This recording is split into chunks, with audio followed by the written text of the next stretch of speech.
About 2 years ago, I was terminated off of YouTube. The channel I'd had since 2009, over 10,500 subscribers, completely gone. Everybody assumed it was Mersh or the Santa Cruz Joker or any number of S-tier goons we have here at PodAwful. We've made many enemies, but I was positive. I was certain in my heart of hearts. I knew exactly who it was from the very beginning, a guy called Tom Gulley. Tom Gulley was what I referred to as a fake radio guy. I now know I was wrong about that. He was a dude that had this YouTube channel, very few people checking it out. We sort of messed with him a little bit, made fun of him. And at first he took it pretty well, and then we took it too far. Now, this is a guy who I thought would be like, I thought he'd roll with the punches. I thought he'd be cool with it. And it became this little war of attrition, this back and forth. And when the YouTube channel went down, Tom celebrated my demise. So, of course, I think in my head, okay, we've got our guy. This is suspect number one, obviously. What it turned out to be, and Tom has no reason at this point, 2 years on, to lie about this. But a few months ago, we've done shows about this. And you may have seen it here on the YouTube channel as well. Tom came back. Tom was gone for a long time. When my channel went down, Tom sort of disappeared for a while, and we didn't know what happened. I ended up talking to Tom on one of his shows, one of his streams, the Tom Gulley Show, for, I think it was 8 hours, maybe 9, something. Then we talked again for 6 hours. 4 hours. We talk. This guy and I, we've got a rapport. It's undeniable. The chemistry is there, and it absolutely cannot be denied. And I think Tom has realized this too. So in a world that I could never have predicted would ever happen, Tom Gulley has agreed to be the co-host, at least for one evening, of PodAwful. Ladies and gentlemen, you are about to witness a true episode of TOMFOOLERY. It's happening. Maybe, just maybe, and we haven't talked this out. We need to hammer this out still. Maybe, just maybe, Tom will actually become the permanent co-host of PodAwful. You could look at this as sort of an audition for a job that does not exist. This is the... Should I even listen, is this a co-horrible episode? Maybe, maybe not. I'm hoping not. I want to be friends with Tom.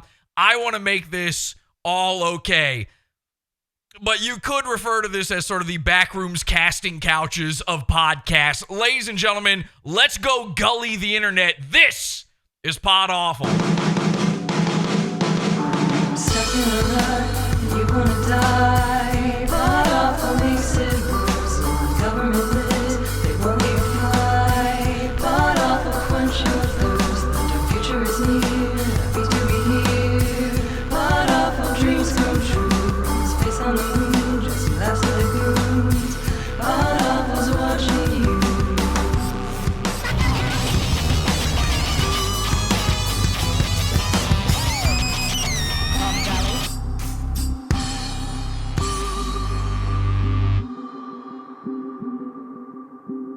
H2BH, thank you everybody for joining. I'm Tom Gulley, and you're watching Is This Live, the show on the PodAwful TV network, podawful.pizza. That's right. Happy to be here. I'm your host, Jesse. Welcome to PodAwful. Listen, if you don't know the history between me and Tom, we'll explain it here in just a second, but you don't really need to know, okay? We had this series a long time ago that we've brought back a few times called Co-Horrible, where I invite on people to be my co-host. And I'm thinking it's time. We got to start bringing in co-hosts again. We need the co-host back. So let's get Tom in here. I'm going to start a phone call with him. And we're just going to go right into it. Thank you, everybody, for joining us live here. We got people in the chat room. I got my camera on. All right, let's get Tom in the mix here. Hopefully this all works out. Ladies and gentlemen, I believe it's happening. Ladies and gentlemen, it's true. It's happening. You thought I was joking. I'm not. It is the one, the only, Thomas Gulley.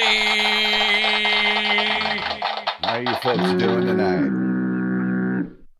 Tom, I know that 2 years ago, you never could have seen this collaboration happen. I certainly couldn't have seen this coming ever. I just want to say here at the very top, you've said this to me many times, but let's get this out of the way. Did you have anything to do with my YouTube channel being terminated? I did not, and if I had, I would have really admitted it strongly. Yes. I mean, a lot. Yeah. But I didn't. And I believe you. I believe you 100%. Now, let's start this off. I want to say this, number one, first and foremost, a happy belated Veterans Day to everybody out there, but especially to you, Tom. I don't know if, were you a vet or? No, I don't work with animals. Okay. Well, that's what we're in for here. I'm sorry. No, I'm not a veteran. My brother, who many of you are aware of, was a Marine for quite some time. Wow. And I have two other family members that were also in the armed services. What do you think was... Yeah, happy Veterans Day. Happy Veterans Day to your brother, to your family, to everybody out there, all the vets out there, and all the new troops who are coming up here soon for our big war with Palestine. And I know you, of course, who do you support in Israel v. Palestine? Are you... pro-Gaza. Just want peace. Want peace. Same. That's and that's why and that's exactly what I want out of this collaboration. Thank you, everybody. It's an amazing day here. What do you think was the best war, by the way? Like, what was the greatest war? The Peloponnesian War. Okay, was a corker. I'll have to look into that one. I don't know anything about it, but we'll have to look into that. The Civil War is great because I can understand the language of both sides. Right. So those are, I think, probably the Civil War is my favorite. Okay, Civil War. A lot of good music came out of it. Yeah. Hell yeah, brother. Okay, so Civil War. And whose side were you on with the Civil War, by the way? Just to be clear. Well, I'm a citizen of the United States of America, so of course I would have been on the side of the North. Okay, but do you because live that in was the U.S. The other side, engaged in an armed insurrection against my country, the United States of America. 'Tis of thee. Now, have you lived more time in the North or the South? Would you say? The South. I mean, Texas. Well, was whatever. Texas, hey, no independent? problem. No, it doesn't matter. I mean, who cares? It doesn't matter. Listen, you like the North, sure, whatever. And by the way, everybody, we are going to do, I know people have questions for you, Tom. People have comments. This is a historic meeting. This is a true meeting of the guys. And people out there are going to want to ask you stuff. They're going to know stuff. So, guys, here's the thing. I never check the chat room. We never do super chats, but we're going to do super chats on this episode because it's the only way I'll be able to catch your comments. So if you have questions for Tom, we will read them. Anything goes, almost anything. But I do want to put forward right now, we have two rules. Tom and I both have two rules for this episode that we've agreed upon ahead of time. And I think this will be our only mention of this, and then we're just going to move on from this, okay? Now, Tom, I have begged you not to bring up a certain German socialist faction from the 1930s on this program. Every time we talk, you can't help yourself but bring up, Goebbels or the Wehrmacht or any of these things. So please, for the love of God, I'm going to ask the super chatters out there to not bring up those guys, okay? I'm not even sure that's okay on YouTube. Tom, you've agreed to that, right? Yeah, yeah. Right. Jawohl. Okay, I don't know what that means. And then what was yours for me? And we're going to have the same rule for the super chatters. I don't think I have any rules like that. I mean, people are going to say what they want to say. So I don't feel like we need to, there's that one subject that I don't like, but right, if I say I don't like it, that's what I'm saying. More. What is the one subject so we don't bring it up? And then I don't like it when people talk about bad things happening to children. Same. And so I don't think it's funny. The P word, and we don't use the P word around here anyway. We say paranormal if we have to talk about it. But guys, don't bring it up. We've already got, I think, a couple we've got people gifting subs. So thank you to Lucas and K Vibes for gifting subs. Let's go ahead and read a couple of these super chats just to get started. And then we've got content for you. We're not going to be one of these super chat only shows out there, the laziest content that exists. Only Following Men has been a member for 1 month. He says, "Dear God blesses us once again. Happy to be here." Thank you very much for that. Turkatron says, "Chatting to Tom in Discord." Oh, for $4.99, by the way. "Chatting to Tom in Discord was so much fun. I was able to briefly overlook his pedantic behavior towards his students and the chat alike." So very good. Yeah, Tom, you spent about, I would say, 24 hours in the PodAWFUL Discord over the weekend, maybe even more than that. I think actually it was probably longer than that all told. Talking to all the PodAWFUL cult members, all the henchmen were there, and you had a really good, I wasn't even in there for most of the time. Like, I only caught a few hours of this. You were up all night long talking with these guys, having a great time. Turkatron got over your pedantry. Yeah, tell the people what that was like, sort of, sneaking into enemy territory and shaking hands with the bad guys. It was pretty much what I expected it to be. Not bad people. Just some of them kind of juvenile. Some of them, it was fine. It was fine. I learned way more about Australia than I ever wanted to. Okay. There were one or two of them that, I don't know, if I saw them on a street corner, I would just walk straight past them because they just wouldn't stop talking about nothing. I, at some point in time, said, well, that's kind of my show. So maybe I was feeling competitive. But no, overall, it was a very positive experience. I doubt it's one that I will repeat. But I mean, you also enjoyed it to some degree. You did spend, again, like over a full day, really, in there all night long. You blew off your girlfriend. You had plans with your girlfriend. She was in bed. You blew her off to hang out with us in Discord.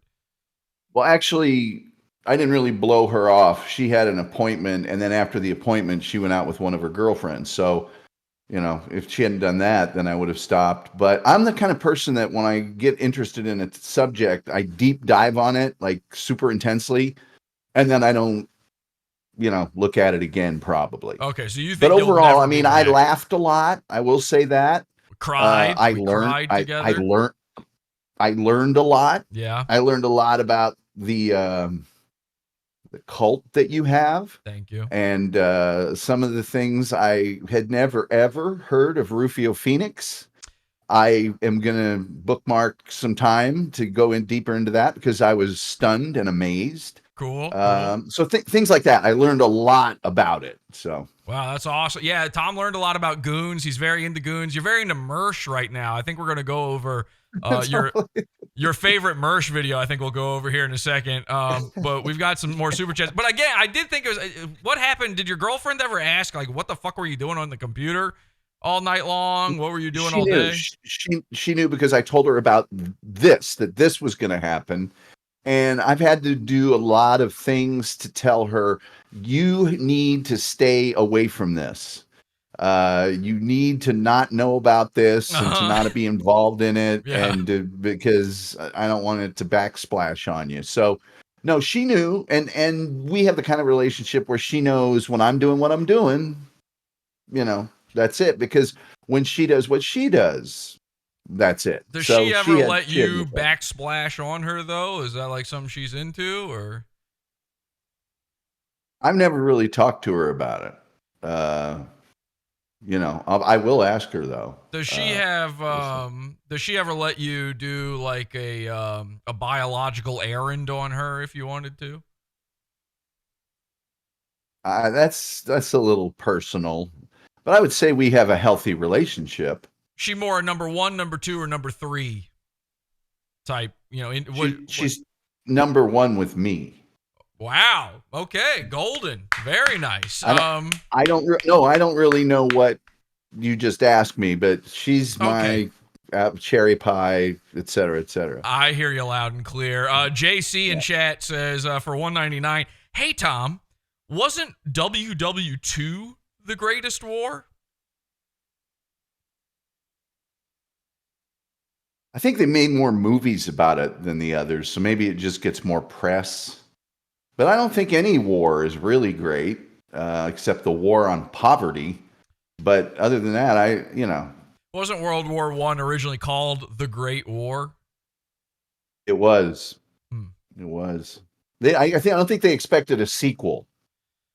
Okay, well, let's be careful about that topic. Only Following Men for $4.99 says, Tom, pretty please tell us what kind of soup you would goo if your goo was replaced with soup. Give the people what they want.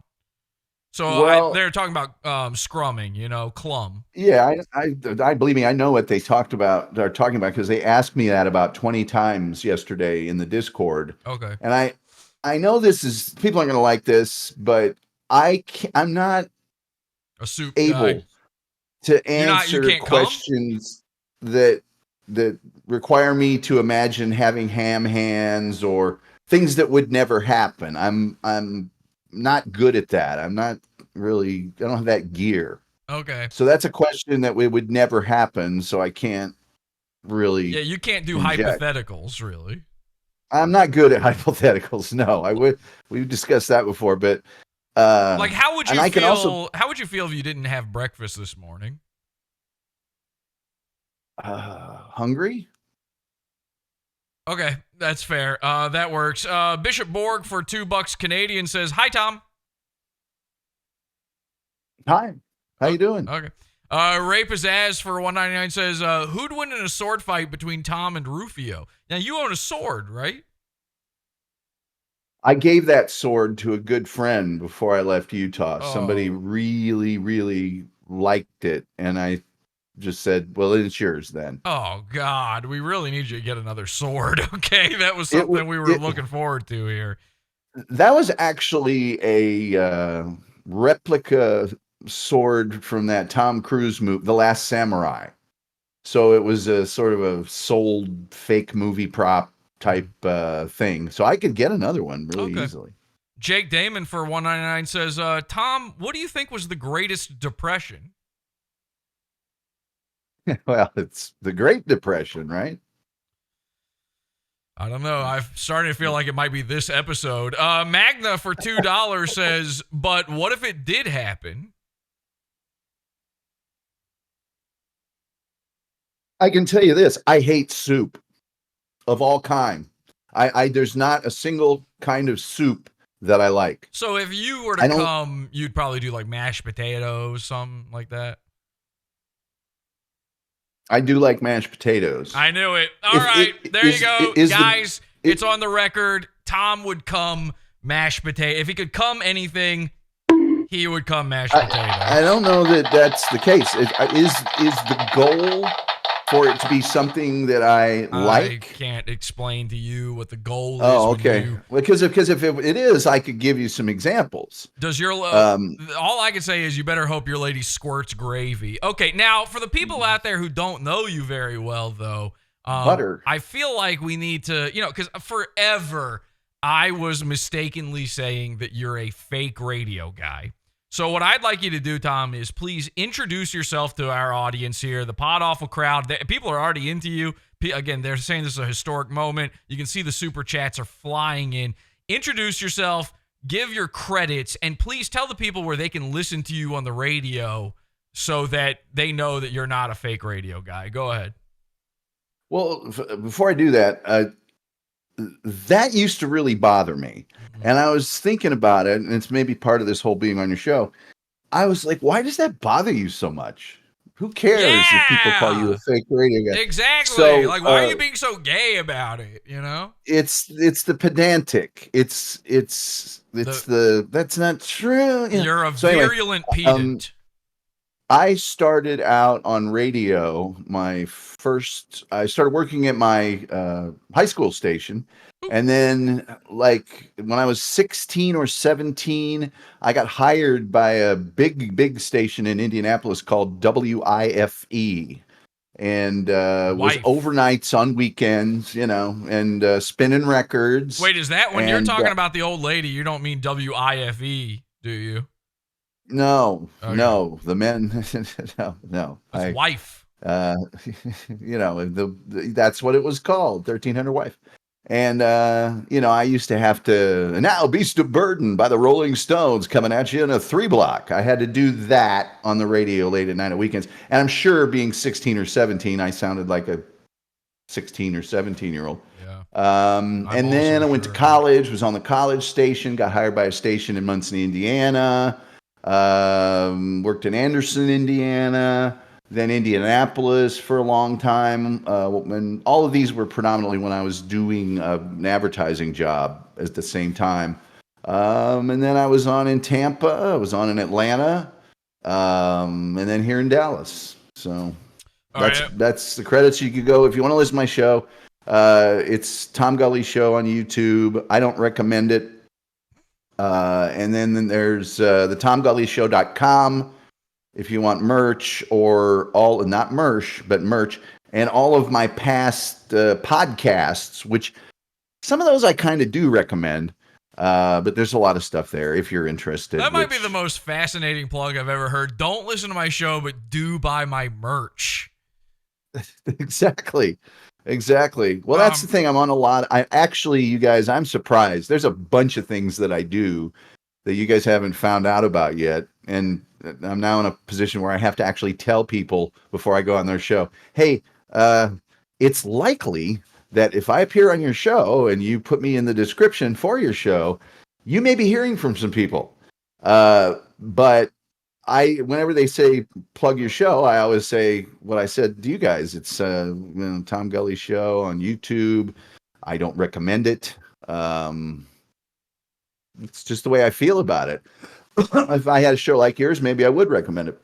True. But I'm upgrading it. I'm gonna I'll be on camera every day from now on. So we're going back. We're going back to full because this is the first time that anybody's seen you in 2 years. This is crazy right now. Like people don't. Do I look the same? The same? No. It's like there's a lot of horrifying changes. Actually, I would say. Would you like to go through them one by one? Sure, I'd love that. Can you just lean toward the camera just a little closer? Thank you. Perfect. All right. So right here, you've got like a little thing under your eye. Yeah. I got hit in the eye. I got hit in the eye last week when I was doing some construction work with my girlfriend's dad. He pulled a board out. He was trying to get it out of some stuff, and it hit me right here. How old is your girlfriend's dad? Like 100? Oh God, he's like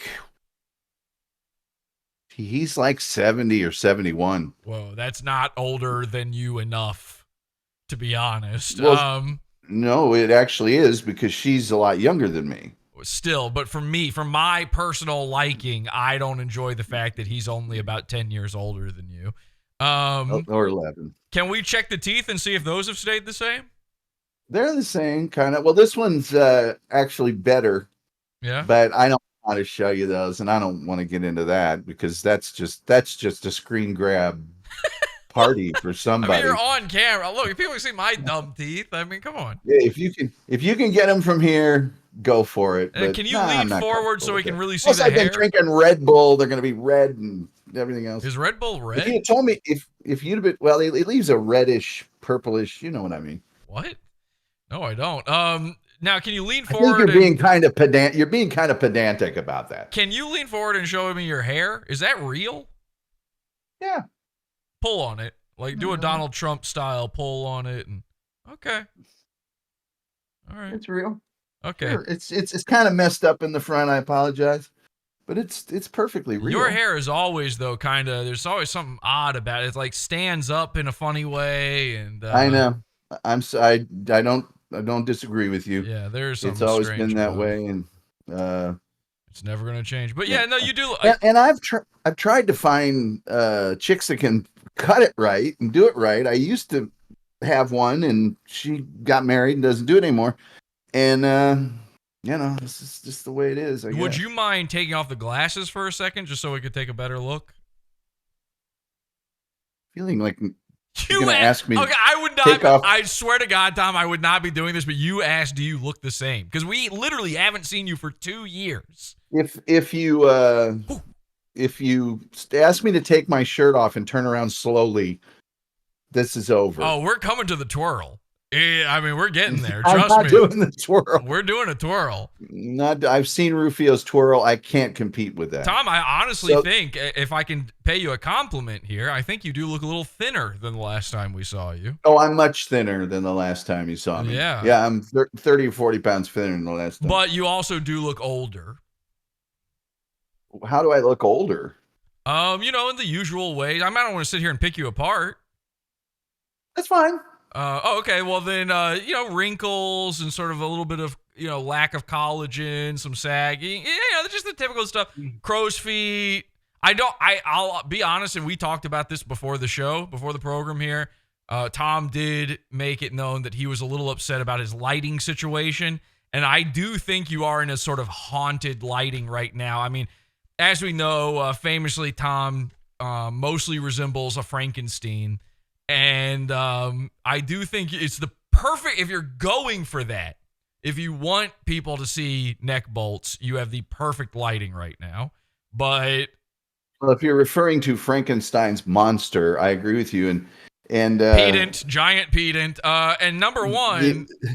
But see, look at these caves I have here. The problem that I have is all of my lighting is like right here, and it comes straight down. And as you know, awful. I think I might look not necessarily younger, but I might look better if I had the key lighting. I do think that. I really do.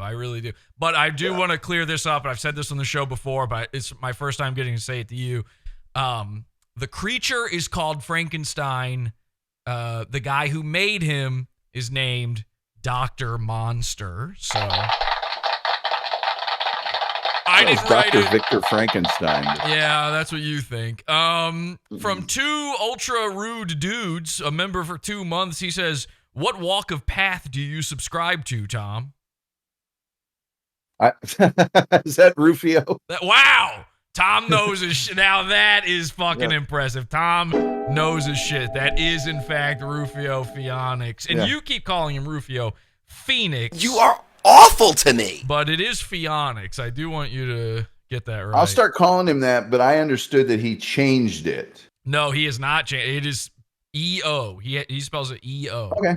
Phoenix then. Because you know how pedantic I am. Exactly. Only Following Men for $4.99 says, Red Bull at 8:30 p.m. EST. This man goos kerosene.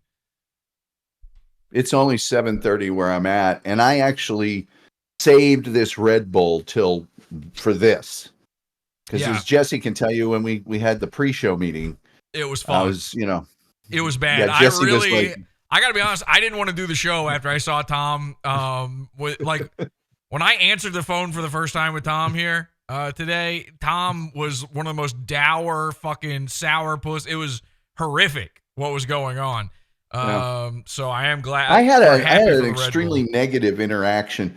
I came on to Discord to check to see if you'd responded to my message, and apparently people can talk to me when I did that. So I'm in the chat, having a wonderful conversation with a young man from France, and Where the naked ladies somebody dance? else popped it.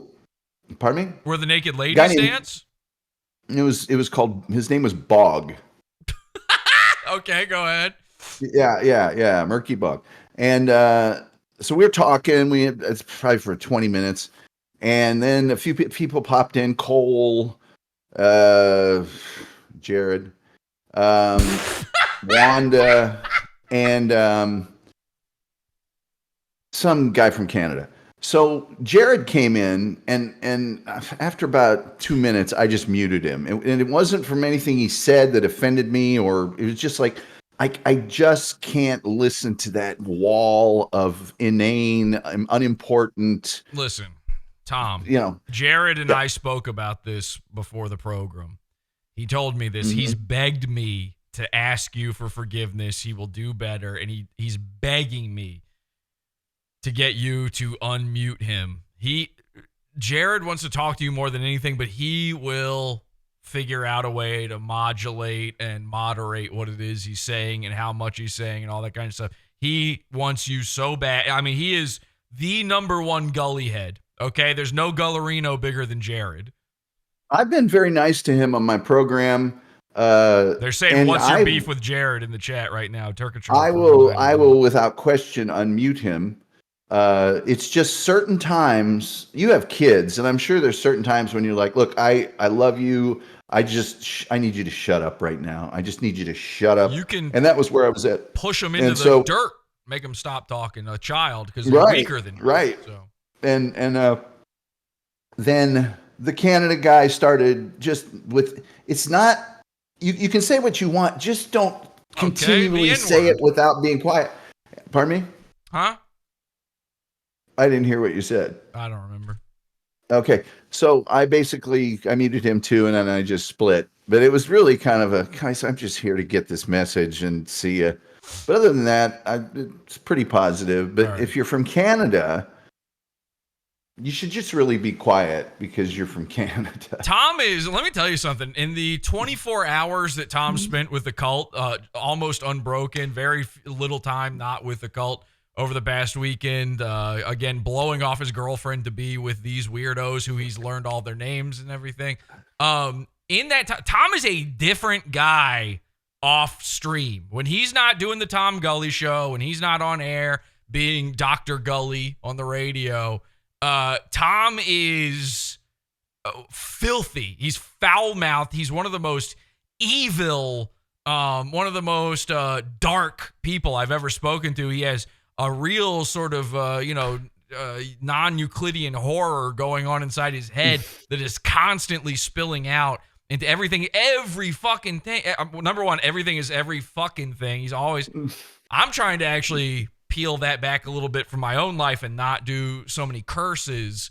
But Tom in real life is just F this, F that. Her C smelled like S.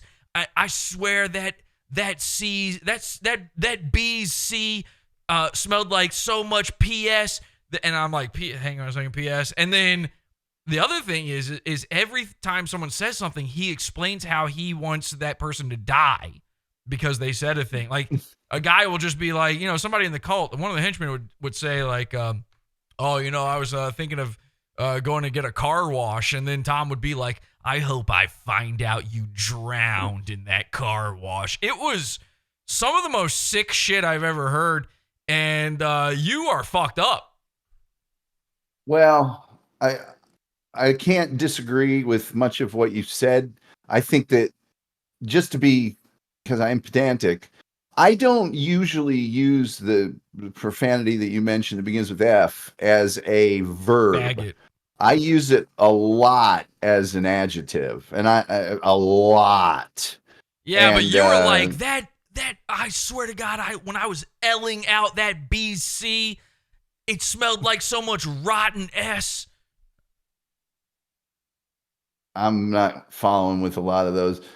I don't use the C word. Which C word? I'm adverse to it. I just don't. It's not part of my vocabulary. Which C word? But yeah, the Carthage.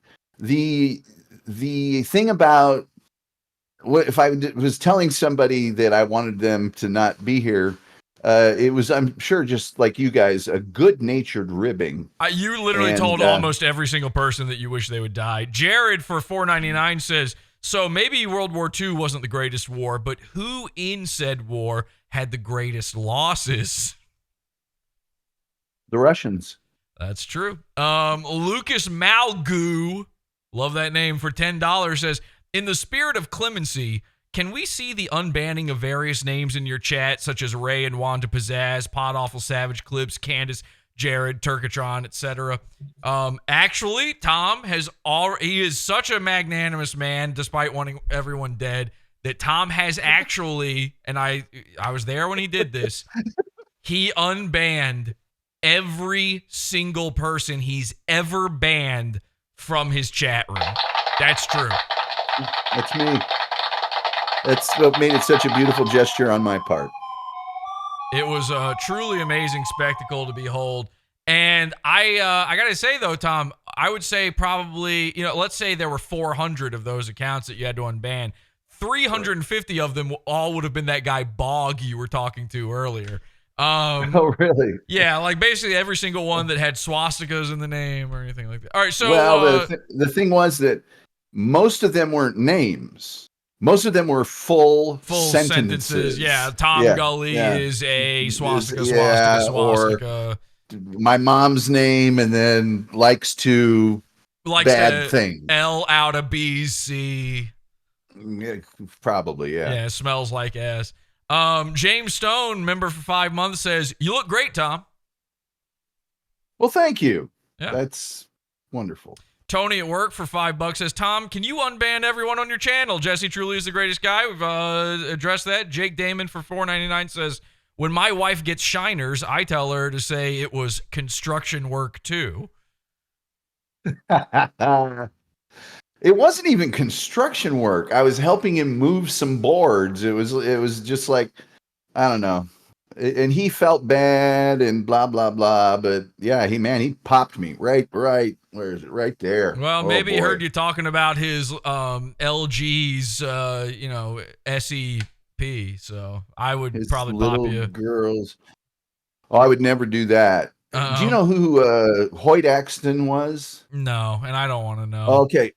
Well, no, he was an old kind of country singer. He's in some movies and stuff. That's exactly what her dad looks like. He's giant. He's bigger than I am. He's 6'8", and he's taller than me by an right. inch. Well, actually, I did grow an inch, but I lost 2 inches. I'm actually 6'6" now. I did lose a couple inches recently, but right. Let's go. Let's actually do some content here. I said we were going to kill it with the super chats for a bit, so keep sending them. We'll read them, but let's go over to, ladies and gentlemen, the big board. Tom just looks confused right now. Okay, so this is the big board, and you've got. Yeah. I know there's a clip that you love from, this is sort of from the world of PODAWFUL, I would call this. Let's actually get Tom on screen here for this as well. Now, he's hard to see there because he's down in that dumb corner because he's got the worst fucking setup I've ever seen for any live stream, including the Tom Gulley Show, which I do recommend you go subscribe to over at the Tom Gulley Show on YouTube. This is your new favorite thing that's ever happened on the internet. Tom can't stop talking about this. I swear to God, Tom has been talking about this nonstop for days now. You're dying. You're like dying right now. Please don't pass out. Ladies and gentlemen, you know it, you love it. We just did a whole episode about it. Here's Mersh dying on camera. This is a crime of like moral turpitude. Moral turpitude. Remember that?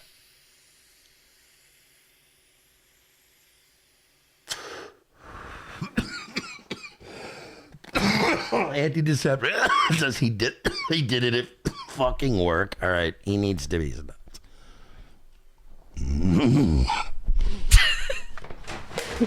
Okay. Now you love that because Tom loves when anyone is dying. He loves human suffering is one of his favorite things. I did not get any of that sound, but that's okay. You can't I haven't hear seen that? the act. No, I haven't seen the video for a long time, and even seeing that tiny sliver of the video is enough. That I'm not joking here. This is not. That is the funniest thing I have ever seen in my entire life. Tom, it never fails to make. There, that's what you missed audio wise. We've got it programmed into the board here now. My God, it's like a cross between a pig and a horse about to be fed. It's just the funniest thing ever. And I, as you know, I've always been, I wouldn't say critical, but puzzled by why Mersh is such a fixation. I no longer wonder. Yeah. And that right there, I said it in the Discord last night. If I had ever done that, I would stop streaming immediately. I would move to the desert and live in a van. That'd be it. I couldn't leave the house. That would be amazing. The fact he didn't even acknowledge it. Oh no, he acknowledges it. Now, here's the thing. I tested the fucking audio before we did this show. I did this with Jared. We actually figured out the audio. The fact that you can't hear this right now is going to kill the show. I literally don't even know what to do as a result of that. We literally tested all of this and it was working before. Now I'm being told it's not. You can't hear this video at all. Let me hit play here. You don't hear this at all? Dude. Hang on, he's not making sound. Hang on a second. He's sucking. He's currently sucking. Something Mersh is always doing. You don't hear him coughing or anything? No. This is going to be a fucking nightmare. You say Jared was involved? Well, yeah, he said he could hear it. I don't. Okay, I don't know. You might be right about him, actually. There's your proof. Well, here's you making the Mersh groan. That's actually Tom doing an impression of Mersh. Me? Yeah, that's you. That's better than I thought. All right. I'm not done with these kids by a long shot. That was a different one. But yeah, so yeah, that's me. This sucks if you can't hear. I don't know what the fuck. How did I make it so that people could hear it before and now you can't fucking hear it? We set all this up ahead of time. I swear I have the YouTube up so I could go there and watch it. No, that's a nightmare. Don't do that. And then we'll hear that back. No, I can turn that off if I want. How did I fucking pull it off? I said before, like, it's crazy that this is working, but it was where they all swore to God they could hear it, and now nobody can hear it. What if I play, you know what? I wonder if it's like YouTube that's doing, like, all right, for instance, I've got another clip here that I've Jared saved. has just typed, "I know where you sleep" in the chat. Well, we will find you, Tom. Yes, can you hear this? I'm just going to play a random thing here. Can you hear this? By the way, fame is a sickness. Could you hear that? Okay, so it's I heard that for some reason, Discord can't hear when I play a YouTube clip. Like, that fucking makes sense. All right, well, anyway, there you go. Tom loves Mersh dying. So that's a fun little crossover event. That I can't tell you enough how many levels that makes me laugh on. It's like, dude, you're in front of a camera. Second is he can't control. It's like somebody that can't control their liquor. They can't handle their liquor. He's a guy who's going to dab up in front of the internet, and then he just can't handle it. The fact that he lurches forward and is so out of it, he doesn't even put it. You know how forensic crime guys are like, well, clearly he was killed after he fell because he's got scrapes on his hand. He tried to catch himself. He didn't try to catch himself at all. He just bam right into that microphone. He's so out of it. He's almost having a stroke or a seizure. The noise. Who makes that noise? Ever in their life? Who makes that noise? There's no that. It's just and then the coup de grace, the icing on the cake, the lighting of the creme brulee is him pitching backwards into the seat like he just finished Thanksgiving dinner. And he's, and then he comes forward and is like, we've all been there, right? No, we haven't all been there. I love it. I love all the commentary. I'm gonna try sharing the screen here with you for this one to see if maybe that will make the audio happen. We got another goon here for you, Tom. And again, I don't know that that's going to make the audio work, but it's a short one, luckily, so I'll just repeat anything he has to say. You have become intimately familiar recently with Mr. Spergers, aka Mr. Burgers, a goon that, by the way, was stolen from PODAWFUL by a show that you hate, a show called Steel Toe Morning Show. Did you have anything you wanted to say about them real quick, actually? Nothing, although I recently did have my girlfriend start shaking a collection plate. No, I'm kidding. It's that clip also is internet gold. It's not as good as Mersh, but when she breaks it to him live in front of their entire audience that he's not able to please her, oh boy, he didn't take that well. And why would he keep on it? I would have speed bumped over that and been on to the next thing, and he just wouldn't let it go. And it's like, dude, anything you say about this, you lose. It's, 100%. Yeah. So, and you think that you could get April Imholty, right? Like, if you wanted to, you could probably fuck her. You could pull her. I'm an awful old guy. I don't have. She may be attracted to male pattern baldness, and I don't have that. But I think almost anyone else could. I mean, obviously, she left somebody for him, so part of her track record. Just really bad and dirty and awful. That's also Tom. That's me. Yeah, that's you. me. Yeah. All right. So we've got. So they tried to steal from me, this guy, Mr. Spergers, and Mr. Spergers recently, speaking of goons, has been calling into your show. He's been trying to get your attention, and you had a lot of actually when you were in Discord with us, you had a lot of opinions about Mr. Spergers. Well, Mr. Spergers put out this video, and again, if you can't hear it, I'll just tell you what he says after the fact. This is calling out Tom Gulley. He just happened to put out this video today, so I figure we got to show this to Tom. This is me calling out Tom Gulley. Sup? Yo, man, I hear you think I talk too fast, that I'm a freak. You know what? That's your problem, not mine. I don't talk too fast, you listen too slow. And that is the end of that. And see, when he does this, when he hits himself in the chest like that, that's him saying, like, sup, bring it, sup. So I think he wants to fight you. I think he's actually challenging you to a duel there of some kind. So what do you have to say to that, Tom? First of all, he's talking about a quarter of the speed he normally talks at. And, second of all, I might have said he's a freak, but in general, I think he's just an average guy. I don't have any problem with what he's saying. Right. It's just the rate at which he delivers it. And, we also saw Rain Man. This is didn't me we? calling out. Yeah, I mean, so you're saying he's autistic. Hey, do you like baseball? I like baseball. I've got baseball cards. I got a baseball mitt. I got a baseball bat. I went to a baseball game in 1962, and I saw the Cincinnati Reds, and they were really good. And they had Pete Rose, and oh boy, he could run first base really fast. Okay, man. Okay, let's just tap the brakes every once in a while. And on my show,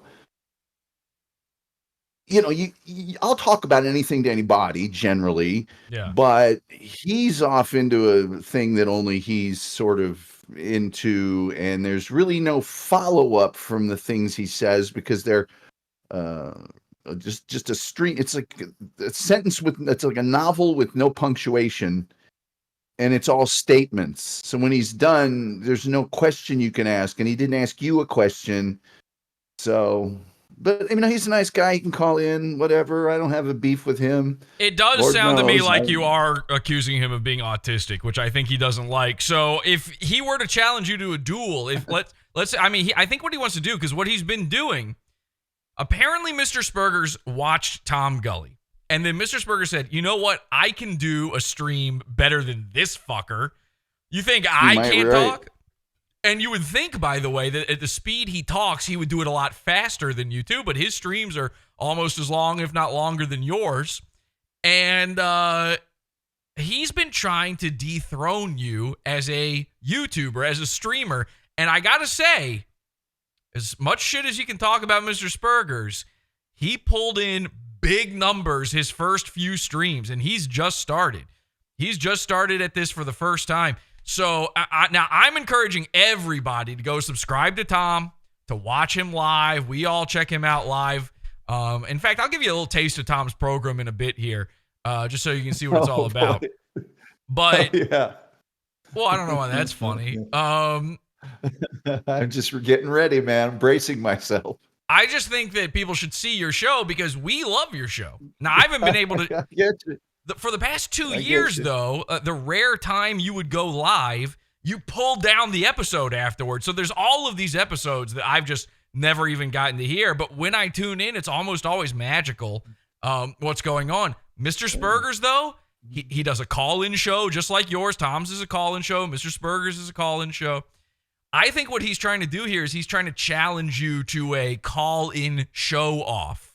Would you, Tom, since you've called into PodAWFUL, would you be willing to call into Mr. Spergers' live stream if it's at a convenient time and see if maybe you can hash all this out? Because he's pretty upset with you.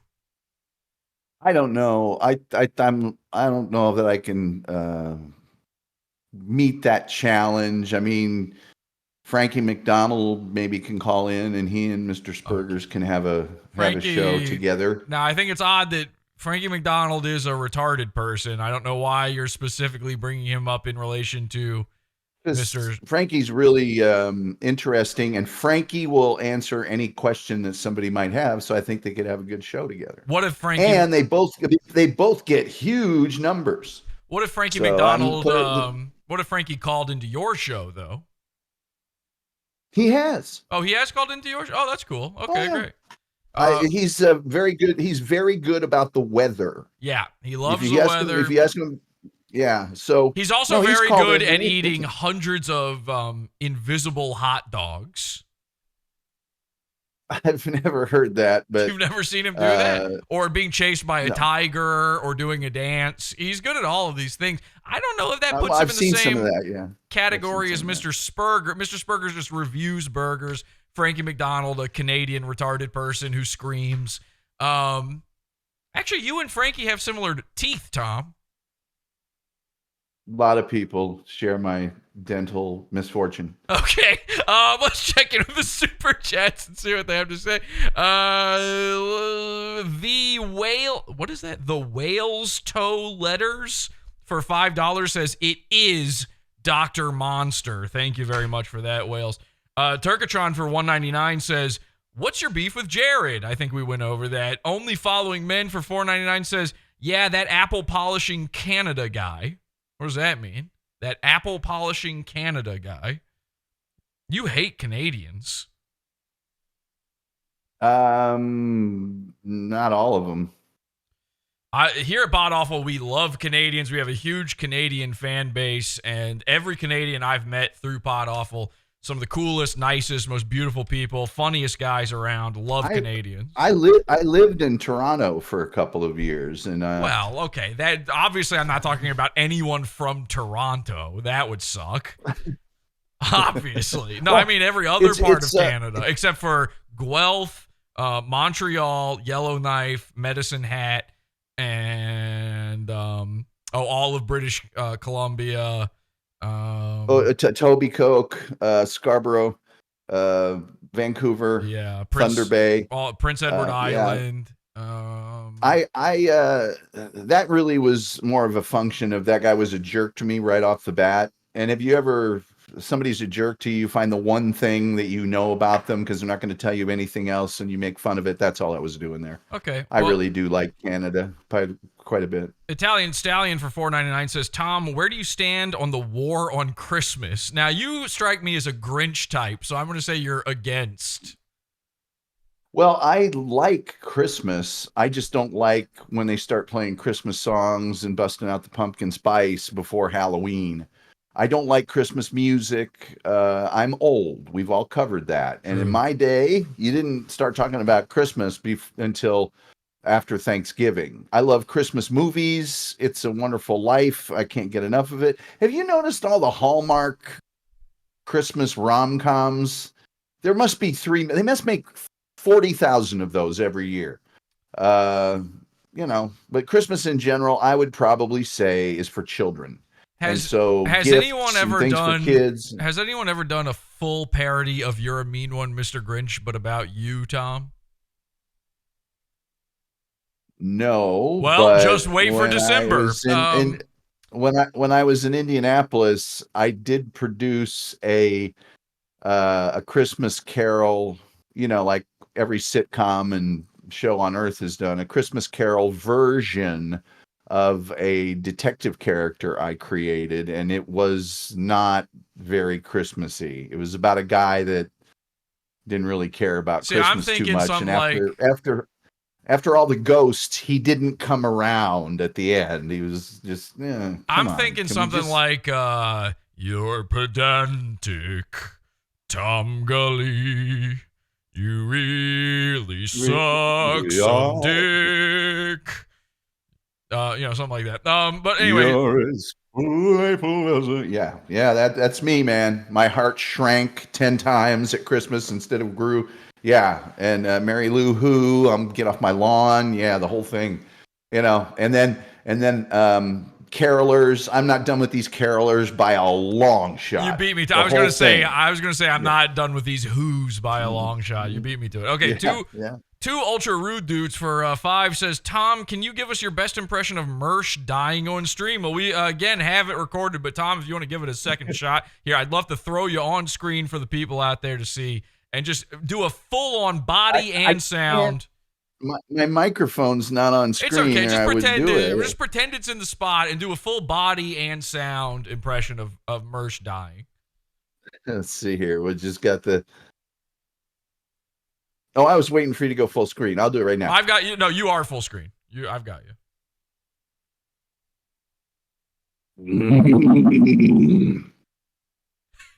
Can you roll all the way back and hit the wall?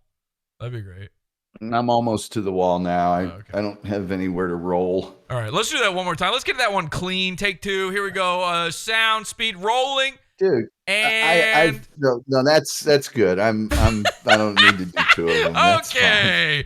fine. Look, I'll be a stooge, but let's just Jared for 10 says, Tom, I accept your apology. I appreciate it. Will you be making the "What's It To Ya" t-shirts? XOXOXOXO.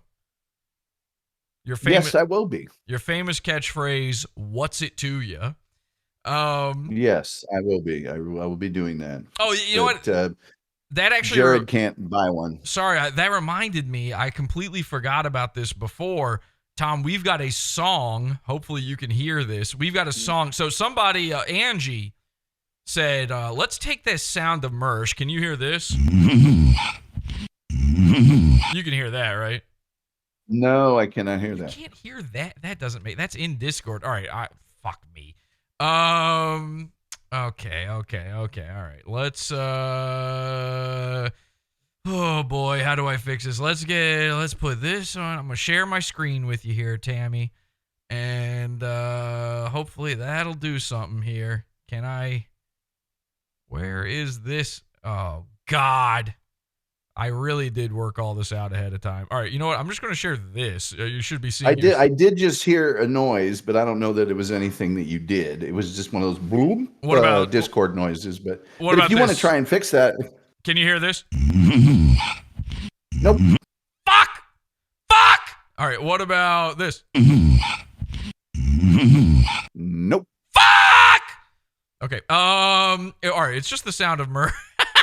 It's just the sound of Mersh. Here's what I'm going to do. I'm going to download it, and this should work now. Okay. So it's just the sound of Mersh dying over and over again. Angie said we should put this to a beat, make a song out of Mersh dying. Hopefully you can hear this.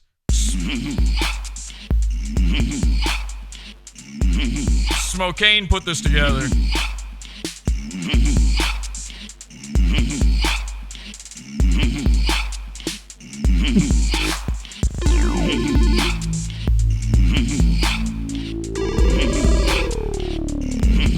What do you think? Very EDM.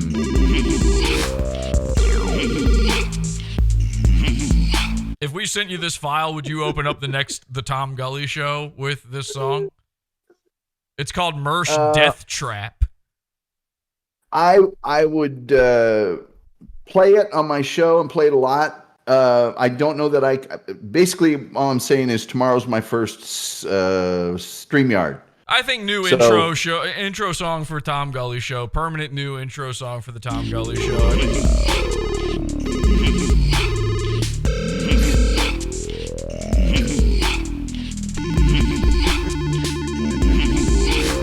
How do you make that noise?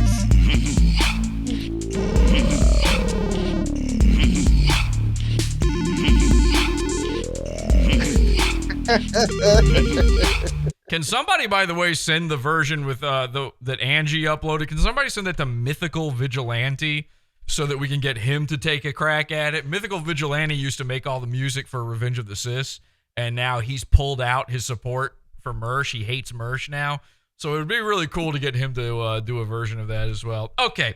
That is a grand mal seizure noise. Yeah, it's a Grand Moff Tarkin noise. It's grandma got run over by a reindeer, too. Yeah. I agree with everything you had to say. Now, do you know who the comedy shaman is, Tom? Just today, when I Really? told somebody No! that I was coming on to your show, I understand that he was sending Patrick Melton like excessive and detailed advice on how to do his show, and he started doing it to other people, including yourself, and that now he has his own program. Yeah, he does. That's what I was told today. I had many talks with people of trying to convince me not to come on your show. Who are these people? Come on. Who are these people? Oh, I was going to play you this clip here of the comedy shaman, but he's live right now. I see. He's literally live right now. And this guy, I happen to have, right around the same time I asked you to co-host for a Co-Horrible episode, I've asked Comedy Shaman to co-host my show, and he's agreed to do it. I think he is going to do it. I think he's going to be my next co-host on the show. So it's between you and him for new permanent co-host role, Tom. Well, I mean, he could do that. I, by the way, preferred when you were calling it Tom Awful. Tom Awful. Yeah, these are all good names. I like Tomfoolery for this episode myself. I think we're going to stick with that one. I'm going to share this with you. Let's see if we can hear him. Now, you're a fan, you told me, of Redbar, which is odd to me. But he is one of the biggest fans of Redbar. This guy, the comedy show. Can I say something? The more of Redbar that I hear, I still like Redbar. Yeah. But I have become less a fan as I have listened to him more. Okay, that's understandable because I think if I had less Redbar, I would like him more. Well, that's what you'll see and I actually told you this. You'll see this all the time. The people who only see the clips on YouTube, they love Redbar because it's taking the best parts of his show, which still, yikes, but the best parts of his show and boiling it down. If you were to sit there and watch a ton of Redbar, you just instantly are going to start hating it because how much Kanye West karaoke can you listen to? This is live right now, Tom. Let's see. Let's just check in with the comedy shaman. You know, I'm starting to second think if you Can you grew hear from this? it, if you can't even accept that it happened. You know? Like, that's where growth comes from. Can you hear that, Tom? No, I cannot. No, I'm What's wrong sharing. with you? I'm sharing Come the on, screen man. with you here. You should be able Like to. shit. Well, you know all this shit started over a can't. compliment too, right? Fuck! That's the fact. That's the fact. The ring lights in my eyes say it. Maybe it's being clipped. I hear a Read 'em little like magic 8 bars. every once in a while. Get your But answer. Okay, maybe it's just Get not your loud answer. enough. I don't know. And he's showing stuff on his show, and all of a sudden, one of his nah, I'm not hearing him. Fuck! tabs pops up. Right? Is that what's I heard a gonna little happen? Like bark. Yes. Okay. That's all I heard. Well, then I don't know. I don't know what we're even doing here anymore then, Tom, to be honest. Well, But you he's- know, Jared. Comedy Shaman's watching Redbar. Redbar, by the way, wearing his new Kurt Cobain, what is that called? Fuck it, I can never remember. Guatemalan hand stitched. Yeah, his drug I don't. rug. He looks like Mr. Rogers to me right now. Well, Redbar is trying to be Kurt Cobain. This is something he recently admitted on his program. Very funny stuff. He's wearing a cardigan. We need to go over Redbar and his Kurt Cobain phase that he's doing because That doesn't end well. it's incredibly embarrassing what's going on with Redbar right now. All right, well, we'll try that one later. If you really, really want to look like Kurt Cobain, you're going to have to do some things that will prevent you from doing another show. Yeah, I'd love to see him try. Okay, so let's try this one, and maybe hopefully you can hear this. All right, let's try this. By the way, fame is a sickness. These people who chase. You can hear that, right? Yeah, by the Yes. way, fame is a sickness. By the way, fame is a sickness. These people who chase. So, Comedy Shaman, despite his name, he never does anything funny on his streams. It's very odd. He's got very specific opinions and thoughts on comedy, especially like podcasting and radio, Opie and Anthony style. So stuff you are into, Tom. Comedy Shaman has he thinks he's got it all figured out. He thinks he's unlocked like sort of the golden ratio, the formula to comedy, radio, talk radio, podcasting, that sort of thing. And he thinks he's done it by watching Redbar. And I find this interesting. This clip he's playing of Redbar saying, oh, the fame is a sickness. Of course, when all you ever talk about are the biggest YouTubers there are. That's all he covers now. He never covers little guys like the Comedy Shaman anymore. He talks about Joe Rogan, the absolute biggest comedy guys on YouTube now. Louis J. Gomez. Yeah. And all these guys. If you're talking about that, you're seeking fame by doing that. That's what gets him clicks. Why does Redbar have clicks on? Like, Redbar's a very niche thing. Why does he have clicks on random YouTube clips for his shit? Well, because the clip says exposing Joe Rogan, exposing Tim Dillon.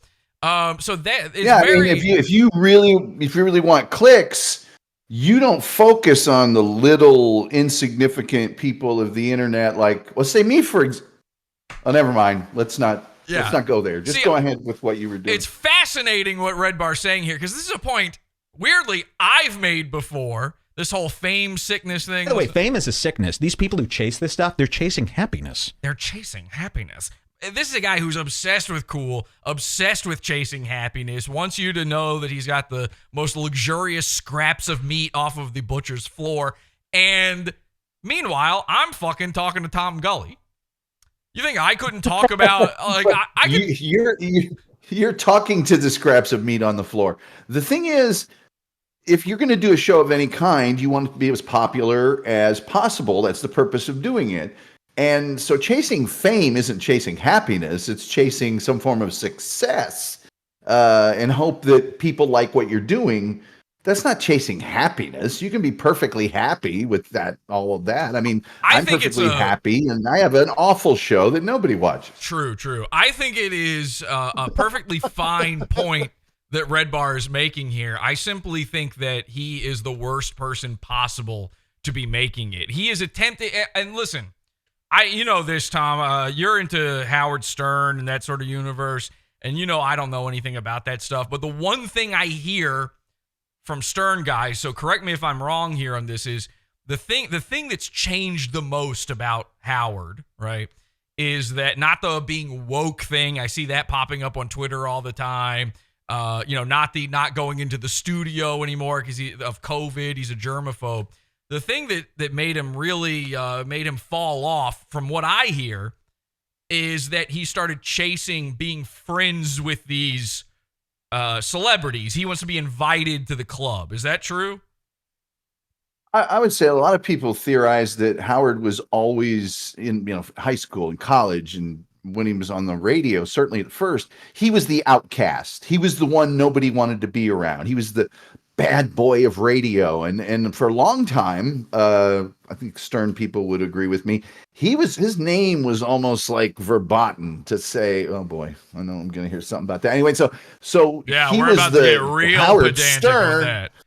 Howard Stern, I can never be on that show.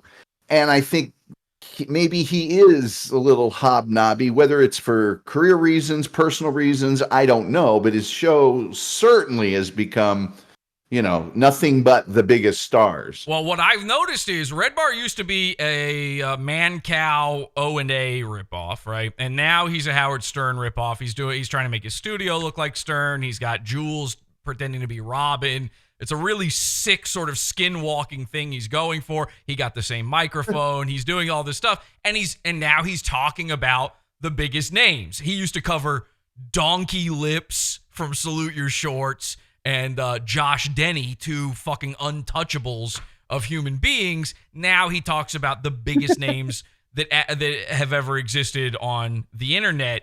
And I know the argument would be like, but he's not trying to be friends with them, because he makes fun of them. It's like, well, that's what Stern used to do too. And then he would also bump the elbow. And if you notice, the thing that I've noticed is, because these clips, the clips constantly come up for me.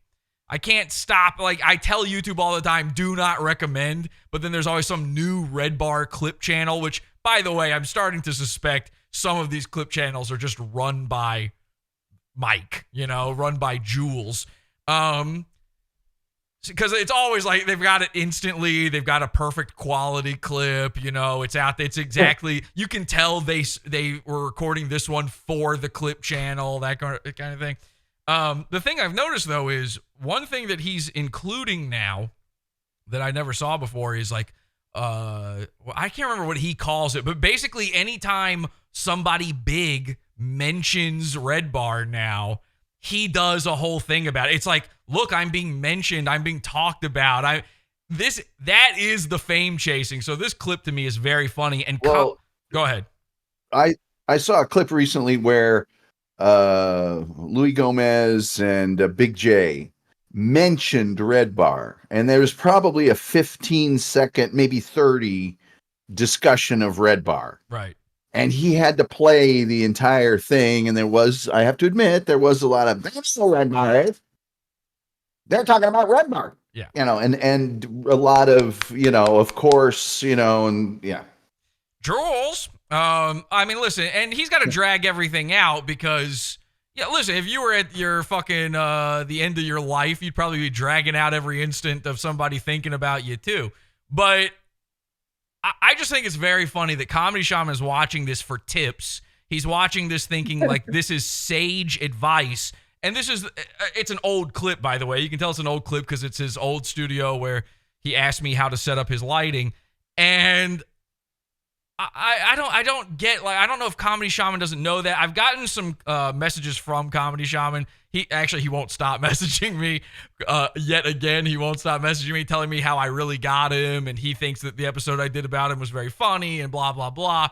You know, this is PODAWFUL talking about PODAWFUL in the wild. Comedy Shaman mentioned me. So, wow, Tom Gulley knows who I am. So, yeah. Comedy Shaman is he 12 years old? I mean, he's pretty... No, he's pretty beat, actually. I don't know how, I think he's like 28, 29 or something, but he might as well be your age. He's done a lot of meth, and it's really fucked him up. And I like him. I do want him to co-host the show. I don't take anything away from this, but I do see clips like this where, you know, he keeps telling me in messages over and over again, like, you're going to see, I'm making fun of Redbar. Redbar, actually, I'm not puppeteered by him. I don't have this love for Redbar. In fact, the episode he's doing right now, this live thing that we weren't able to watch, is him doing a parody of Redbar. He's doing Redneck Bar right now. So this is him attempting, because of my show, Comedy Shaman is now trying to prove that he's not under the thumb of Redbar. Let's watch this clip. By the way, fame is a sickness. These people who chase this stuff, they're chasing happiness. Oh, and I'm not... Oh, Jules, you hear that? They're chasing happiness. Exactly. Exactly. You're chasing clout, fame, all that shit. You're chasing happiness. Which, like, okay. Okay, so your point is his point? That's not really... You can't really react. Like what? All right, what if I were to play this clip, right? And then this is all I do. By the way, fame is a sickness. These people who chase this stuff, they're chasing happiness. And I'm not... Exactly. When you're chasing clout, fame, all that shit, you're chasing happiness. Exactly. Because when you chase clout and fame, you're chasing happiness. Tom, any thoughts? Exactly. When you're chasing fame, you're chasing happiness. Because I'm a psychiatrist. Exactly. And one thing I've been able to do with this, building all this, is building all of this, by the way, building all of my God. This, which is, of course, a tapestry and Amazon's acoustic foam first page results. He's got a full-on goat that's got more hair than his head does, and he looks like a G.I. Joe doll got like influenza or something. That is way too much goatee for that face. It is a little painted on looking. I'm able to look inside of myself for happiness. And I encourage whoever, whether it be Jesse. That's me. I'm getting mentioned in this, so PODAWFUL, guys, we're known. We're famous now. Whether it be fucking Mersh watching this show. Whoa. Whether it be goddamn Foghorn Leghorn. Okay, I don't think he's watching, but it's possible. I don't care. I want... By the way, I told him, the last episode, he was talking into the side of his microphone. I told him you should talk into the end of it, and he's now doing that. So congratulations to Comedy Shaman for figuring that one out. Now we're going to try the plosive thing. We're going to try to step back from the mic a little bit. And to be able to see that Jesus Christ, I'm tangenting off. Tom, do you have any mic techniques he could try out? Something? I mean, you're an old school Well, radio guy. I do it a little differently. I have my mic to the side, so it's like right here. Yeah, So I'm you can not talk into it like speaking this. directly into it. And the only thing I say is, "Son, don't be talking too much about Redbar, son. It's a joke, son." Yeah. Some microphones you know, are made to talk, kind of away from them, but a lot of them are not, especially these like USB, right? Computer mics like that. Tangenting off. Yeah, I have yeah. I agree with you 100%. Mine's is not one of those. It's a regular studio mic. So, I used to have it a little more straight on, and I did get plosives, and so I changed it. No big deal. But what's wrong? I mean, what's wrong with talking like this every once in a while? It's no big deal. He's doing what he used to call ice cream coning the mic. What does that mean? Wait, why do you call it that? It's like he's eating an ice cream cone. He's, Oh, okay. Okay, I'm sorry. Look, the point is, okay, that's going to go on PODAWFUL. Lovely. By the way, famous.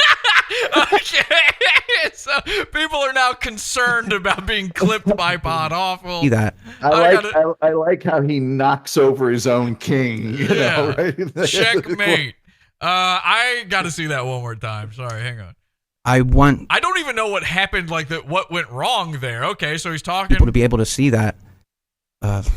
Jesus Christ, I'm tangenting off. Okay, I'm sorry. Look, the point is, okay, that's going to go on PODAWFUL. Lovely. Okay, lovely, he says. Well, very good. That's awesome. Okay, the Comedy Shaman. We are going to be checking in with... Now, do you have any tips for the Comedy Shaman when he comes... Because now you've co-hosted PODAWFUL to some degree here, Tom. So when he comes on to co-host, do you have any tips for him? Don't be yourself. Mm-hmm. True. That's probably it. Let Jesse kind of guide you into what you should say and do. And probably, if all else fails... pretend Jesse is Redbar and then just repeat the last 10 to 15 words he said and say exactly at the end. Oh, wait, is this really Comedy Shaman in chat right now? He says, let's go live. Let's go live. Well, I would love to go live. I am live, though. I can't really go any more live than this Comedy Shaman. He's wanting to... He wants to take over your spot right now. Tom, he's trying to jump down. I mean, that's fine. No. This is Tom Awful. This is a tomfoolery episode. I will give up any opportunity, which I didn't know that there was an opportunity till just now. If he will shave off his goatee live on air on your program. I would love that. Let's save that, though. We'll do that on the Comedy Shaman episode, but definitely we do have to shave you, get all your hair off of you, maybe check out other parts of your body. K-Fur499 says, why do you watch the Shuli Network and waste the little money you've been SCing BS show? You're not adding anything. Do you like movies about gladiators? I understood about half of that. I didn't really. Well, the movies about gladiators obviously is Airplane, but that was the part I understood. I like Shuli Network because they're super funny. They're comedians, and I enjoy commenting. It's. I have to admit, I'll tell you right now, when one of my comments gets featured, that I've written a joke, I like that. I love that. I have a job where I write all the time. I've always been able to write and write. So when I'm just sitting there cranking out jokes, when they have one they think is funny, pull it up and crack up, I get the endorphins from that and everything. If that makes me a fanboy or whatever, fine. I don't care. I like it, and so that's why I do it. Tom, do you mind? Comedy Shaman is currently watching us live right now, and I know you won't be able to hear it. Do you mind if I just play a little of that while he's live talking about it? All right, I'm going to start playing this here. It says, why do you watch the Shuli Network? And what in the fuck? What the hell is wrong with Foghorn's bastard child? Like, just because your dad didn't want you don't mean you got to do weird shit to men. What the fuck? Like, my Lord. And I'm still going to He's doing a voice right now, Tom. But I'm going to try to have respect and still do my thing. That's the way I do it. Man, come on. Let's go. Commenting, it's I have to admit, I'll tell you right now, when one of my comments gets this is bizarre. Featured, that I've written a joke, I like that. I love that. I have a job where I write all the time. I've always been able to write. And here's the other thing, is like I gave him credit. He did a good job blasting me. What, are you going to blast me for doing a fucking parody now? Like, I planned on doing this, dude. It has nothing. You really think I did this? Oh, I want Jesse to like me.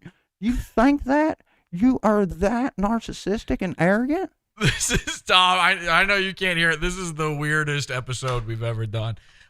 This is so fucking bizarre. I don't even have words for it. I'm not really even sure where to begin. He is, I don't know if he understands what's happening here. I thought we were kind of being nice, but he seems to think that we're trying to.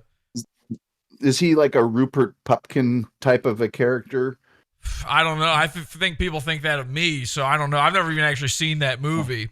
He's sort of a Joker 2019 style guy. One of the Earth's 2019 Jokers. Yeah, I don't know what's going on. This is getting off the fucking rails right now, and it sucks that you can't hear these things. That really is. It sucks that nobody from your chat has gone into his chat, if indeed he has chat. And is he listening to you right now? Is that what? Yeah, he's watching us right now, and he's commenting on what we're doing right now on his show. So.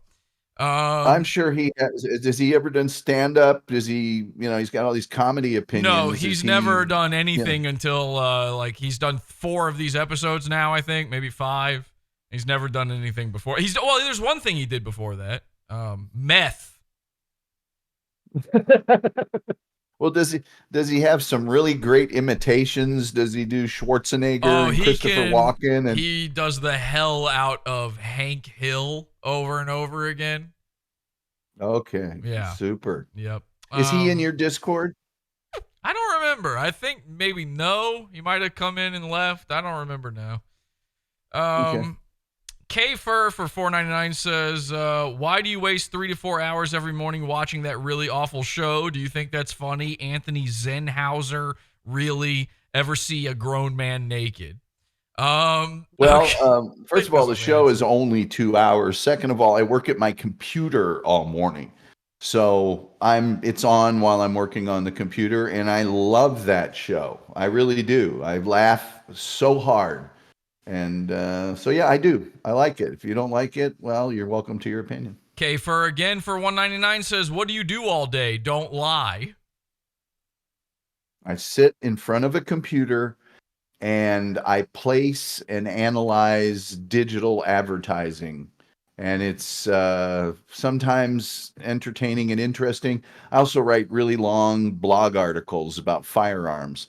And, so I am in front of a computer a lot. Yeah. And I need to be entertained and stimulated while I do that. And, those programs, live programming on YouTube, I don't really watch a lot of regular television anymore, streaming television, because I find that individually created content on YouTube is much more fascinating and interesting. And I'm kind of addicted to it. So that's what I do all day long. I get up in the morning, I look at Google Analytics, I look at my Meta Ads Manager. I mean, it's awful. It's stultifying intellectual wasteland of crunching numbers. K-Fur again for $1.99 says, would you accept a job on BS shows / Shuli Network? I don't think I'll ever be offered one, but if they offered me one, of course I would. What about on the PODAWFUL network? Just depend on compensation. I'm Tom Gulley, and you're watching Is This Live, the show on the PodAwful TV network. PodAwful.pizza. I think I've proven over the years that I, for money, will Do accept literally a job anything. doing. Yeah. Yeah. David Skywalker's been a member for a month. He says, The Tom Gulley Show. And then he does a rock finger. It's a black one. So David Skywalker's a black guy. You have a black fan, Tom. Finally, it's happening. Parliament. Yeah, Parliament thing there. How do you feel about that, knowing a black guy? That's awesome. That's I think awful. that's solid. It's awful. Okay, well, I don't know how you feel about it, but however you feel, we'll figure it out. Jason Jankowski for $2 says, I've worked out my gullies in honor of you, Tom. I don't know what that means, but as long as you're feeling the burn, go with it, man. I think he's talking about his tits. VV Vigo for $9.99 says, so why do good girls like bad guys? I've had this question for a really long time. Forbidden fruit, taboo, exciting. David Skywalker again for $2. Tom Gulley, can you unblock decline host? Again, I think you've unblocked everyone, right? I have. I went through and unblocked and that was done last night. So okay. K Fur for $4.99 says, you get excited to see your words on a screen seen by less than 1,000 people, yet you do this for a living. Sounds like BS to me. By the way, that's K Fur's, I think, 5th time sending in a super chat through this stream with less than 1,000 people watching. Go ahead, Tom. Well, I don't know that your numbers are correct, but my words appear on the screen on a lot of other things than that program. And frankly, if it is just those 1,500 people, I don't care. That's fine with me. I like those guys. I like the people in the room. Ladies and gentlemen, let's go into some Gulley news.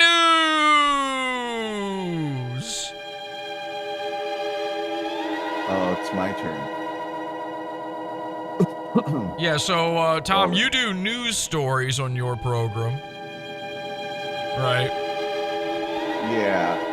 So, I thought maybe you could read a few headlines like you do on your show, and then we'll comment on them. So what you're saying is you want the entire count of people following the stream to drop radically right now. Yes, please. That's what you're really saying. Yeah. Unfortunately, I didn't realize Discord wasn't going to just let me open this, but let me open this. Okay, this was a story it's awesome. It's just awesome. Let me see if you're going to put stuff in the background. Tom, opinion on interracial relationships. I'm sorry? Opinion on interracial relationships? I'm in favor of two people that love each other, that are of consenting age, having whatever kind of relationship they want that doesn't involve violence. Okay. I had that written down because I figured I'd get a question like that. Yeah, that was weird that you were reading that off of a paper in front of you. You had copy for that one, but okay. Thank you, PieSec, for that one. I scratched out the Your Honor at the end.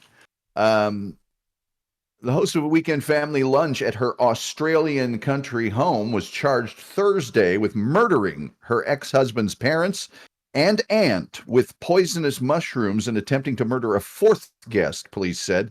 Police arrested Erin Patterson, 49, at her home in the Victoria state of Leongatha, where her former husband's parents, Gail and Don Patterson, both 70, Gail Patterson's sister, Heather Wilkerson, 66, and Wilkerson's husband, Ian Wilkerson, were invited for lunch on July 29th. All 4 guests were hospitalized the next day. Only Ian survived. They apparently had death cap mushrooms was what she put in their soup. Well, I would say, so there you go. I would say if you were to come any soup, it would probably be death cap mushroom soup.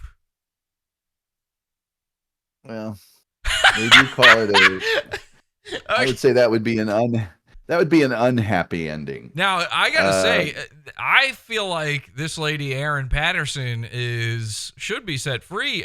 Isn't it kind of their fault for eating death cap mushroom soup? Like, me personally, if you were to give that to me, I would say no, thank you. Maybe she just told him it was to die for, something like that, and didn't mention the death cap mushrooms. She She maintained she didn't know they were death cap mushrooms, but if I was to go further into the story, apparently she had done this once before. And what gets me is like it's the ex-wife. Like, why would you, hey, my ex-wife's going to come over and prepare you all a meal. Why is she talking to us? Why? She's not part of our family. Why is she making us soup? What's going on here? So I kind of fault them for that. Unless they're just so old they can't prepare their own soup. I don't know, but I do. Why would an ex do that? I do have to say, I feel it's a little odd that you just started us off with a family annihilation story. No, one of them survived. The lady who murdered them all? No, Ian. Oh, well, he wasn't there. 4 people. He wasn't there. No. She fed soup to 4 people, and one of the 4 survived. Oh, okay. So it's a happy ending, is what you're saying. Okay, great. It is. Well, not the kind of happy ending most people are used to, All right. but yes, it is a happy ending. Downer. Here's what you get out of the Tom Gulley Show. Bit of a downer. Let's go to the next story, I say. Okay. 4 men were charged Monday over the theft of an 18-karat gold toilet from Blenheim Palace, the sprawling English country mansion where British wartime leader Winston Churchill was born. The toilet, valued at $5.95 million, was an artwork titled America and intended as a pointed satire about excessive wealth by Italian concept artist Maurizio Catalan. It was part of an art installation at Blenheim Palace near the city of Oxford a few days before it vanished overnight in September of 2019. The Crown Prosecution Service said Monday it has authorized criminal charges against 4 men. They were accused of burglary and conspiracy to transfer criminal property. But here's the good news. The toilet, the golden toilet, was fully functioning, and prior to the theft, visitors to the exhibition could book a 3-minute appointment to use it. Police said that because the toilet had been connected to the palace's plumbing system, its removal caused significant damage. The museum said the artwork invited viewers to, quote, make use of the fixture individually and privately to experience unprecedented intimacy with a work of art. I gotta say, this, number one, we had a goon, her name's Ilma Gore. She did this already, like years ago. We had a whole episode about her. She made a toilet out of gold and Louis Vuitton. She like cut up a bunch of Louis Vuitton bags and made a toilet out of it. Same fucking idea. Oh, America, same thing. You know, she's one of these people that makes like anti-Donald Trump art and shit like that. And also she made a conspiracy against Marilyn Manson to call him a rapist. She's also, her most famous works are a nude statue of Donald Trump and making Marilyn Manson a rapist. So this, number one, this is kind of biting a thing that already happened. Number two, this whole thing, like, oh wow, you get to use the toilet. You know, probably some people were titillated by that. Here's the thing. There's no such thing as a toilet you can't use, all right? Even the ones in Home Depot or Lowe's, like, they don't tell you that. You can test those out. There's no stop. Yeah. Once you're seated on it, they can't pull you off. They have a rule there about it. And sure, it's not going to go anywhere. The flush isn't going to work, but you get the feel for it. You get to squish around in it, see what's up. Me personally, I don't know how you are about it. Tom, do you sit or stand to wipe? Sit. Nice. Now, not only do I stand to wipe, I actually stand to poop. For me personally, I don't even need a toilet necessarily. It could just be a hole in the floor that sort of flushes the things away or whatever. Like the Chinese use a hole in the floor, but they squat over it. And I've always found that strange. Here's the interesting thing. If you stand to poop, and they don't tell you this, you don't have to wipe afterward. There's no mess. So your own bidet? I mean, that sounds like you're pissing into your own asshole. I wouldn't say that.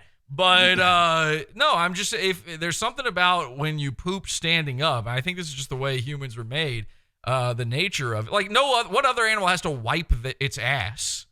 None. The poop just comes out and they're done. There's no poop back there anymore.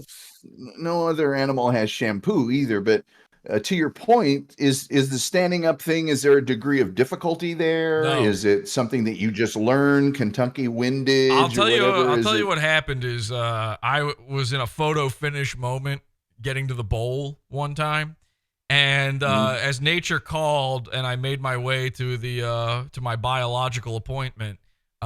It was neck and neck, and in fact, the poop had a neck on it at this point, and it was poking out to say hello. And I pulled down my pants. I did that thing, you could just pull down your pants and sit simultaneously, but for whatever reason, despite the urgency of this this meeting, I pulled down the pants while standing and then stood back up. I did one of those moves. Yeah. And when I stood back up, it just came out of me. It just shot out. And I went, what the? And, you've never pooped standing up. You don't think about this stuff. You haven't pooped standing up since you were a baby.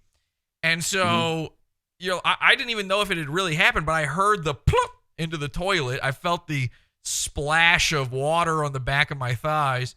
And I look back there, I'm like, holy crap. And not only that, this is the most fascinating part. I didn't have to flush because the poop went in at such a velocity, at such an angle, it just went down the drain. Venus.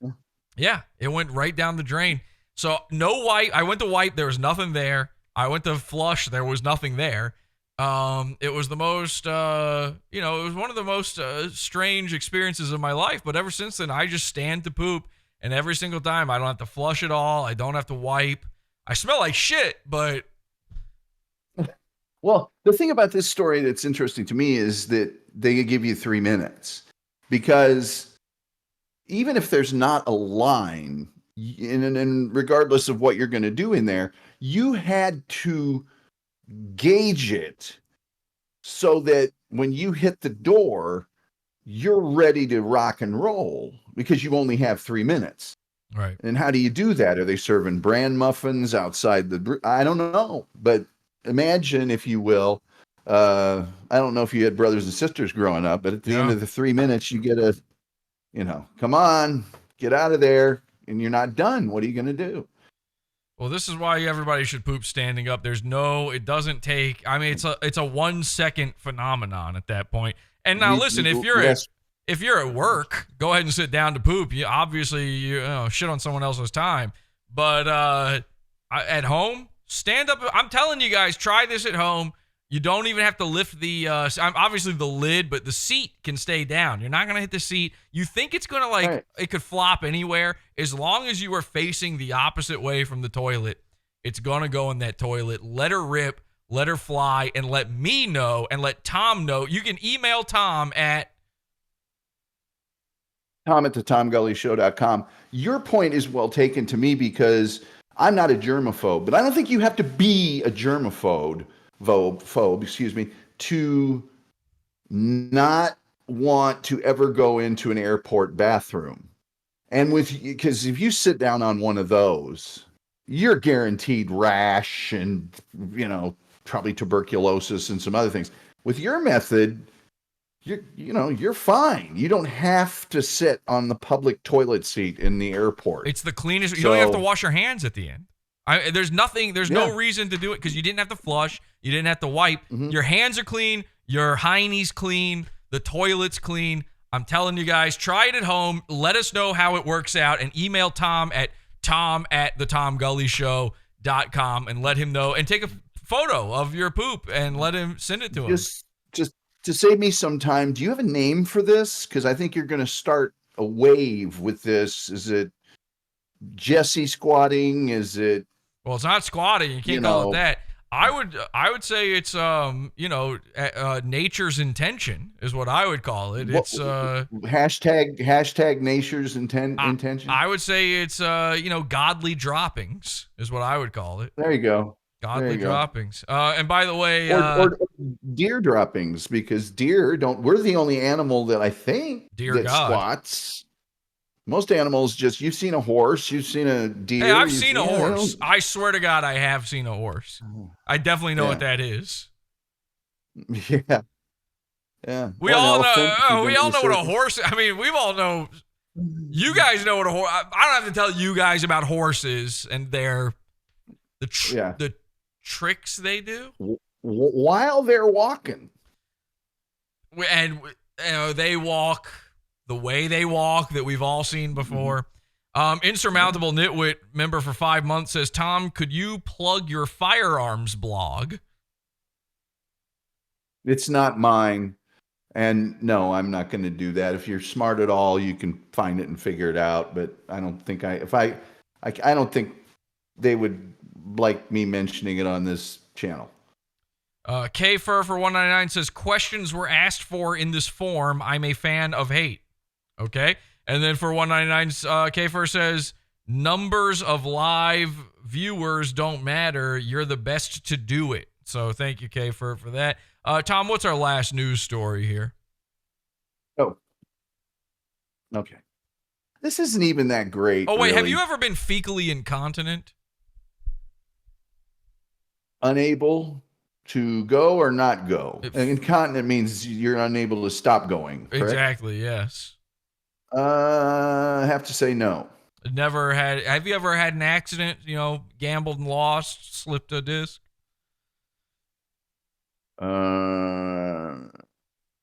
If I can't remember it. No, I've always been pretty good that way. And of course, at the age I am now, I have sometimes the opposite problem. You gotta, it's a fight to stay regular. Let's put it that way. Okay, well, that was too much information. You went too far with it, to be honest. Wait, hang on a second. And this is a little bit off topic, but did 9/11 happen? Yes. You're sure? Happens every year. Okay, I see what you're talking about. All right, what's our last story? Pop culture depictions of puberty are common on TV, movies, books, music, all frequently show the tumult between tweens coming of age. Until recently, the same could not be said of the reverse puberty many women experience as their hormone shift approaching the end of their periods in middle age. Then along comes First Lady Michelle Obama talking with People magazine about taking hormone replacement therapy and giving up on her toned Michelle Obama arms. Drew Barrymore has she was born a guy. Michelle Obama was born a guy. Michael. Unaware of that. Didn't know that. Yeah. Drew Barrymore says her preferred bathroom is a female bathroom. What bathroom do you identify? We were talking about bathrooms a minute ago. What bathroom do you identify with, Tom? I guess it would be the men's room. Wow. Me personally, I don't identify with a bathroom. I'm just a guy. But apparently a lot of people now, I saw a TED Talk by a lady who was a guy. I saw a TED Talk by a lady whose shoulders were much wider than her hips. And she said that it was incredibly, that she identifies with being a bathroom. And the ladies, she said, she's into sinks and toilets, but not urinals at all. You see what I'm saying? And I do. And she said, this beautiful lady said that, because she has a mental pussy. So she wants to pee sitting down. And I bet she would even probably poop sitting down even after finding out it's better for you to do it standing. Just for the mental sort of identifying with a Now, I've never identified with any room of any building at all. I've never, maybe airplane hangar. But apparently a lot of these, what is the term you guys used to call these people? The people that go from one sex to the other? I think it's the one they're using now. I don't really remember. What did you call them growing up? You had to have an old name. I like to talk to my dad about this stuff. He's an old fella. And I like to ask him, what were the old school words? Because the language is always changing. I can't keep up. Right. Well, when I was growing up, it just nobody talked about it. It was very confirmed bachelor. You called him a confirmed bachelorette, something like that. Yeah. Okay. All right. So these confirmed bachelorette, according to this TED Talk I saw, this confirmed bachelorette said that like 59% of people who have to use the wrong bathroom commit suicide, which seems like a lot.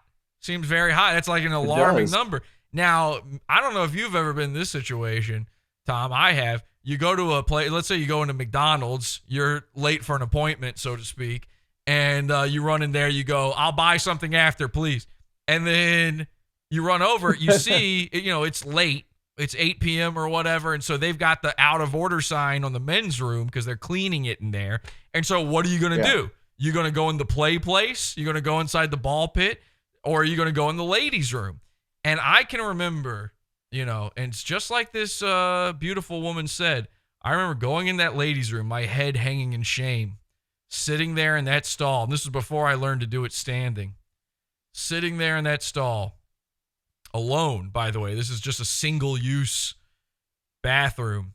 And my head in my hands and I'm sitting there, I'm doing my business and reaching into my purse and pulling out a gun and putting it in my mouth and thinking, this might be it. This might be the time. And I just wanted to know, have you ever experienced anything similar to that? I actually one time was in a building that I worked in, and the men's room was being repaired, and they had the tape on it, and I didn't have time to go to another part of the building to another one. I was eminently in danger of problems, and the cleaning woman was just about to go into the woman's room, and I said, please, the men's room, she knew the men's room. I was right across the hallway. I said, I must go in here. Can you watch the door? And she said she would. And I ran in. The most shocking thing of the whole episode was when I went into the ladies' room, it was like I was in the Palace of Versailles compared to the men's room. There was a little couch in there. There was wallpaper that was stylish and decorative, and the nice color scheme. The men's room looked like it's like a typical gas station on a highway somewhere. And I subsequently have learned that is not uncommon. Yeah. That the ladies' room is far more opulent than the men's room. You liked it in there. And, it's because I know sometimes a ladies' room will have like a couch in it. They'll have like a lounge. It did. Yeah. It did. So you liked the ladies' room. So you sort of identify with the ladies' room then. I appreciated the ladies' room, and I'm a little jealous, but I would just prefer that they did that in the men's room. There was a couch. There was Alexa playing some of that, like that tone that people sleep to and stuff. It was really, there was a couple Yankee candles burning in there. Actually, Tom, I'm sorry. Can you, I hate to say it, can you go back to the news story you were reading a second ago? Because people are tuning out like crazy. I don't think they want to hear about you pooping. I don't think this, well, I don't blame them. I don't think this story is going to help. Julie Holland, a psychiatrist and author of the book Moody Bitches from Penguin Books, about how hormonal fluctuations affect women's lives, sees a growing willingness over the past decades to talk about menopause and also about women's hormones and reproductive health more broadly. Now, this is a zeitgeist do the tipping point, transsexuals, the perverts as they called them in the chat room, do they have a menopause after they get their underside scrambled? I don't know. If you feel like they would. Yeah, if you identify with a female bathroom, do you at 45 years old start, going through hot flashes? Yeah, I think it depends on if you identify with having menstrual cycles first. Because you can't, have something disappear if it never existed. So where did the surgery for that come from? I think it was Sweden, wasn't it? Is it? I honestly don't know. Christiane Jorgensen, I think. Yeah. That was the only thing you would ever hear about that back in the day until tennis player Renee Richards, who was a man and then went through the change and actually competed in women's tennis after that. You ever hear of Dr. John Money? No. Really? Okay. Dr. John Money did a lot of the experimentations. He did some experiments on twins. You know, I'm a twin. I don't know if you know that. I have a twin brother. And so I did not know that. I understand he passed away, maybe sort of, but not really. No, that was a joke. He did not actually die. Yeah. We were fooling a big fat guy. But my twin brother, you know, we read about this John Money guy. He did these experiments on twins. And to see, you know, to figure out this gender thing, to figure out this sex change stuff. Really horrific shit. Both of the brother, even the one that didn't get fully experimented on, both of them ended up taking their own lives, sort of, you know, wrong bathroom style later in life. The one that they forcefully changed into a girl, detransitioned later in life and then committed S, and so did his brother. And apparently John Money was also doing some like we're not supposed to talk about that, but yeah, really sick shit that they were doing to these kids, and experimenting on twins, which is like, who does that, you know? It's very bad. I don't know if you heard about this story, and I don't need to go into it other than just to tell you about this story. But there was a mayor in Alabama who, when the hurricanes came to Alabama, famously had President Trump visit him.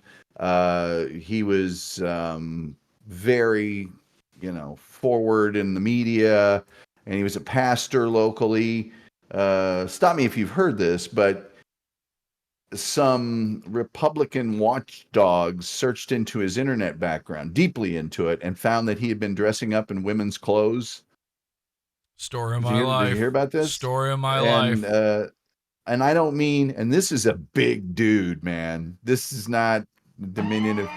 And they outed him, and 2 days later, Tom, which one of these is your logo? Font chat. We're entering font chat. Which one of these is your logo? You have to choose right now. Ladies and gentlemen, we have entered font chat.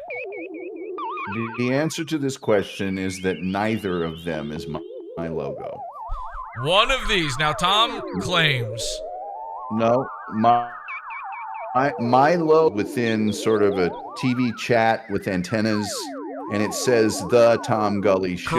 Correct. Now, Tom Perhaps claims. The question you meant to ask which of these is the. Tom claims that his logo does not use a font. I claim that I have found the font that his logo uses. One of these two images here, these two sets of Tom Gulleys, one of these was pulled directly from the logo in which Tom just described, the TV logo, much like the parody version I have on the thumbnail for this episode, pulled straight from there, every character not modified. The other one, the font that I found that I believe is indeed the font that Tom uses for his logo. Tom, you say it's not a font, but I say, which of these is your logo? Ladies and gentlemen, font chat. I will answer your question. And I'm not just going to give you the thing I'm about to say. Neither of those is actually my logo. But again, You one of them understand is that? pulled. Pedantic. One of them is pulled directly from your logo. One of them. That's different. I top or understand bottom, that. which one's Tom? And I'll just repeat what I've said all along.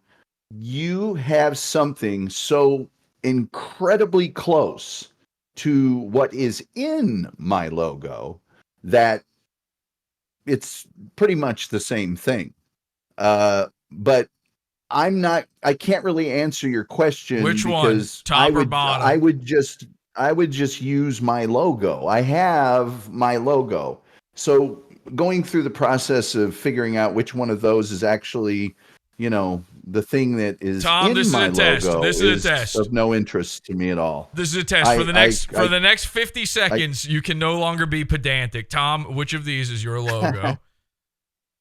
No, I just said Tom, I'm not going to go through that exercise. 50 seconds. This is you have so successfully, maybe even replicated what I'm Tom, doing. one of these. That it's one of these. not necessary for me to. One of these. I Jesse, will say this. I'll say this. Hang on. I'll say this. I originally said only 2 of the letter forms, 2 of the characters, are actually in any significant way different from one another. I actually take that back. I made a mistake when replicating your logo, and actually, it's only one of the letters is different. I accidentally used the uppercase O instead of the lowercase o, and that was the only reason there's a difference in these two. So, in fact, there is a mistake on my part, which should help you decide which of these is yours. Tom Gulley, for 50 seconds, no pedantry, top or bottom. You know, Jesse, if you could make a mistake, I mean, come on. We all know you're smarter than me. Top or bottom, Tom? How can I be? If I was to answer that question, I have to sit down with both of those and my actual logo and compare them in very, very, very great detail. And I'm just you I'm claim not able you to do not have a font for your logo. I claim you do. And by the way, it's the Taco Bell sauce packet font. That's not what it's called. But it's what it is. The old Taco Bell sauce packets had this exact font on them. Ladies and gentlemen, it's been uncovered. You may indeed be right about that, but whatever font the artwork on my logo was derived for, it was altered. It's not the exact not thing enough. Not enough. In fact, you also have this same these same letter forms in a message that says, in a banner that says, have an eargasm, and you claimed that that too is not a font. This was your claim. Tom Gulley. I don't know if that's the case. The second thing you said about what's in that banner, this is what I you don't were know saying. if that's accurate. This is what you were saying. No, last night I said there's letters that don't exist in my logo that have also been altered, but I don't know that that's the case for that particular banner. I would have to check. Tom Gulley. There's another banner on the internet that says, I think it says "Pod Damn, this is entertainment" or something like that. And but you'll be able to see those all on new merchandise that'll be coming out very soon. Tom Gulley, I need you to answer this question right now. I can't. I just told you I'm incapable of answering that without sitting down, and I would answer it if you know me. Top or bottom, you must choose. No, I simply can't. Look at that. That's looking pretty. Does that look familiar, Tom? Border sauce. Can you put it right? Can you put it right next to the logos? That is looking. I'm thinking. Oh yeah. Let me listen. I'm a Taco Bell guy. Okay, I was going to figure this one out at some point. No wonder you pooped standing up. Let me see here. Let me just mail the designer right as we speak. All right, here. go ahead and mail him. Ask him top or bottom. I don't know that I'll get an answer back. Go ahead and ask him top or bottom. Gully to Gully here. I love you. I'm just not in love with you, says the border sauce fire message. Well, that's maybe how he got it. Look at that. Why? I think. Look at that. Why? Here's what I will do for you. Are you going to leave this episode up? Of course. On YouTube, what am I, YouTube? Tom Gulley? Okay, I'm gonna have him look at this episode and give me an answer. Episode. Yeah. You never say that? No. It's an never episode. Say that? Look at that. Man. Look at that. All the kids are. You've been exposed, Tom. You're a Taco Bell franchisee. So you've been exposed here. I'm a Taco Bueno guy, but back then I was probably Taco Bell. No, you can no longer head for the border on this one. You need to come clean. Which is yours, the top or the bottom? Just take a guess. Here we go. We can't move on until you do this. I could keep. We were just going in a circle here. I'm going to get the actual answer from the designer, and I will share that with you. I will be forced to expose dark secrets if you do not answer top or bottom. I'm sorry, Tom. These are the rules. Why will you be forced to do that? Because you have to choose. You know how pedantic I am. I'm actually, as we sit here, emailing the designer.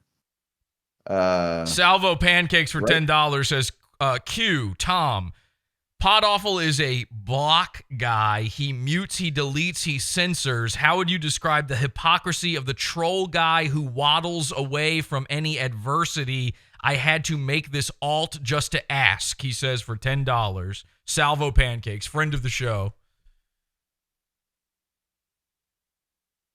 Could you repeat the question? No, unfortunately, I cannot. He's saying, but thank you for the $10. And, I don't know what he's trying to say, but for $10, thank you so much.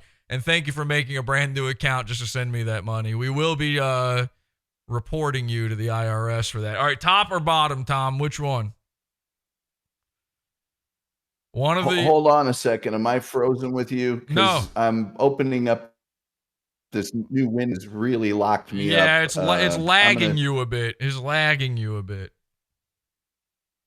It should be better now. Look, the best I can do for you, Jesse, I will write the actual designer and I will have them tell me, because in order for me to do that, and I mean this seriously, in order for me to answer your question, I have to get what you've got there, email it to me if you want, and compare it to my actual logo. If I was visually enough skilled, I wouldn't hesitate to answer this. I'm not. That's why I had someone do my logo. So I, however, am skilled enough to answer this, which is why I've been telling you from the beginning, it is a font, but you had to be pedantic about it. So here we are, Tom. Top or bottom? I don't even have my logo up. Hold on. Well, if you compare it, if you're comparing it, it's going to be one of those. It's going to be one of those. There's no trick. Neither of them. There's no trick whatsoever. If you're comparing it directly, if you're looking at the logo, that's cheating. Well, I already told you I'm not visually skilled enough to tell the difference. You are cheating. You are engaging in cheating. Art. You're engaging in cheating. Terrible. I'm admitting to you that I don't know. Tom, I have no idea. Tom, the people out there, this is a controversy. The people out there have demanded it. You must answer. I'm trying to give you an answer. It's a simple answer, like top or bottom. Which one is the Tom Gulley? I mean, seriously, we can go in a circle all day long. The true Tom Gulley, top or bottom? Don't know, can't pick. So you're saying verse, switch, either way. I'm saying what? Either way, it doesn't matter to you. It's not that it doesn't matter. It's just I can't pick which one. Tom, this is a dark day. Well, no, actually, it matters to you. It doesn't matter to me because I have the actual logo. Tom, I can tell you. Okay, never mind. I'll stop. No, go ahead. Go ahead. But pull those back over there. Oh again. my God, Tom! You fucking all right. There you go. Let me see here. Top or bottom, which is the true Tom Gulley? If I was going to be forced to pick, which I am, since you're haranguing me and it's your show, yes. I would say it was. God, no, I'm about to do something I don't really want. Tom, top or bottom, which is the true Gulley? My letters have little fake drop shadows behind them. I've removed those. I removed those. So well, then it's doubly not my thing. If you look at the thumbnail for this episode, you can see that I am fully aware of the drop shadows, and I've actually added them to the word foolery on this very thumbnail. I've copied it exactly, perfectly. Tom, top or bottom? The drop shadow does not change a thing. The font used has nothing to do with the drop shadow. That's added after the fact in Photoshop. Which one, top or bottom? That's what you say. I'm the expert. What you say. Yes, I'm the expert. I perfectly mimicked it. Okay. All right. I've perfectly mimicked it. I've given you my answer enough times. I'm not gonna give Tom, it again.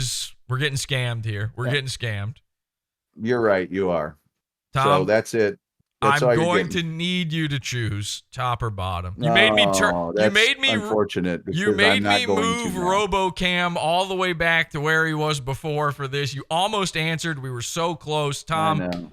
I You know, can't blue it's ball the unfortunate. audience. The audience is losing it right now. Plus, there's some sort of a pattern on the left-hand side of the screen there on that sheet, which just throws me off too much. That's that's for the background of Photoshop. That's what happens when it's transparent. You're only seeing part of it because of the exposure on the I know. camera. It goes across the entire image. Tom, That's throwing me off. Tom, Jesse, we can sit here all night and do this, but I'm not going to answer. Tom, unfortunately, I can't allow this. I'm sorry. It's with a heavy heart that I do this then. All you had to do was properly play font chat. If I was going to pick one, it would be the top one. But that's all I'll say. Are you saying you're There you not go. picking that one, but if you were picking it, that's what it would be? And you accuse me of being pedantic. I think you were being pedantic just then. I'm just clearing it up. Is that what you're so you are choosing the top? Why do you have your finger on that box? I was moving the camera back. Why do you have That's your how I finger on that that's box? how I control Hey, RoboCam. hey, I tell you what, have it your way. Yeah, the top one. That's the one I want. Ladies and gentlemen, the correct answer Neither. was the bottom.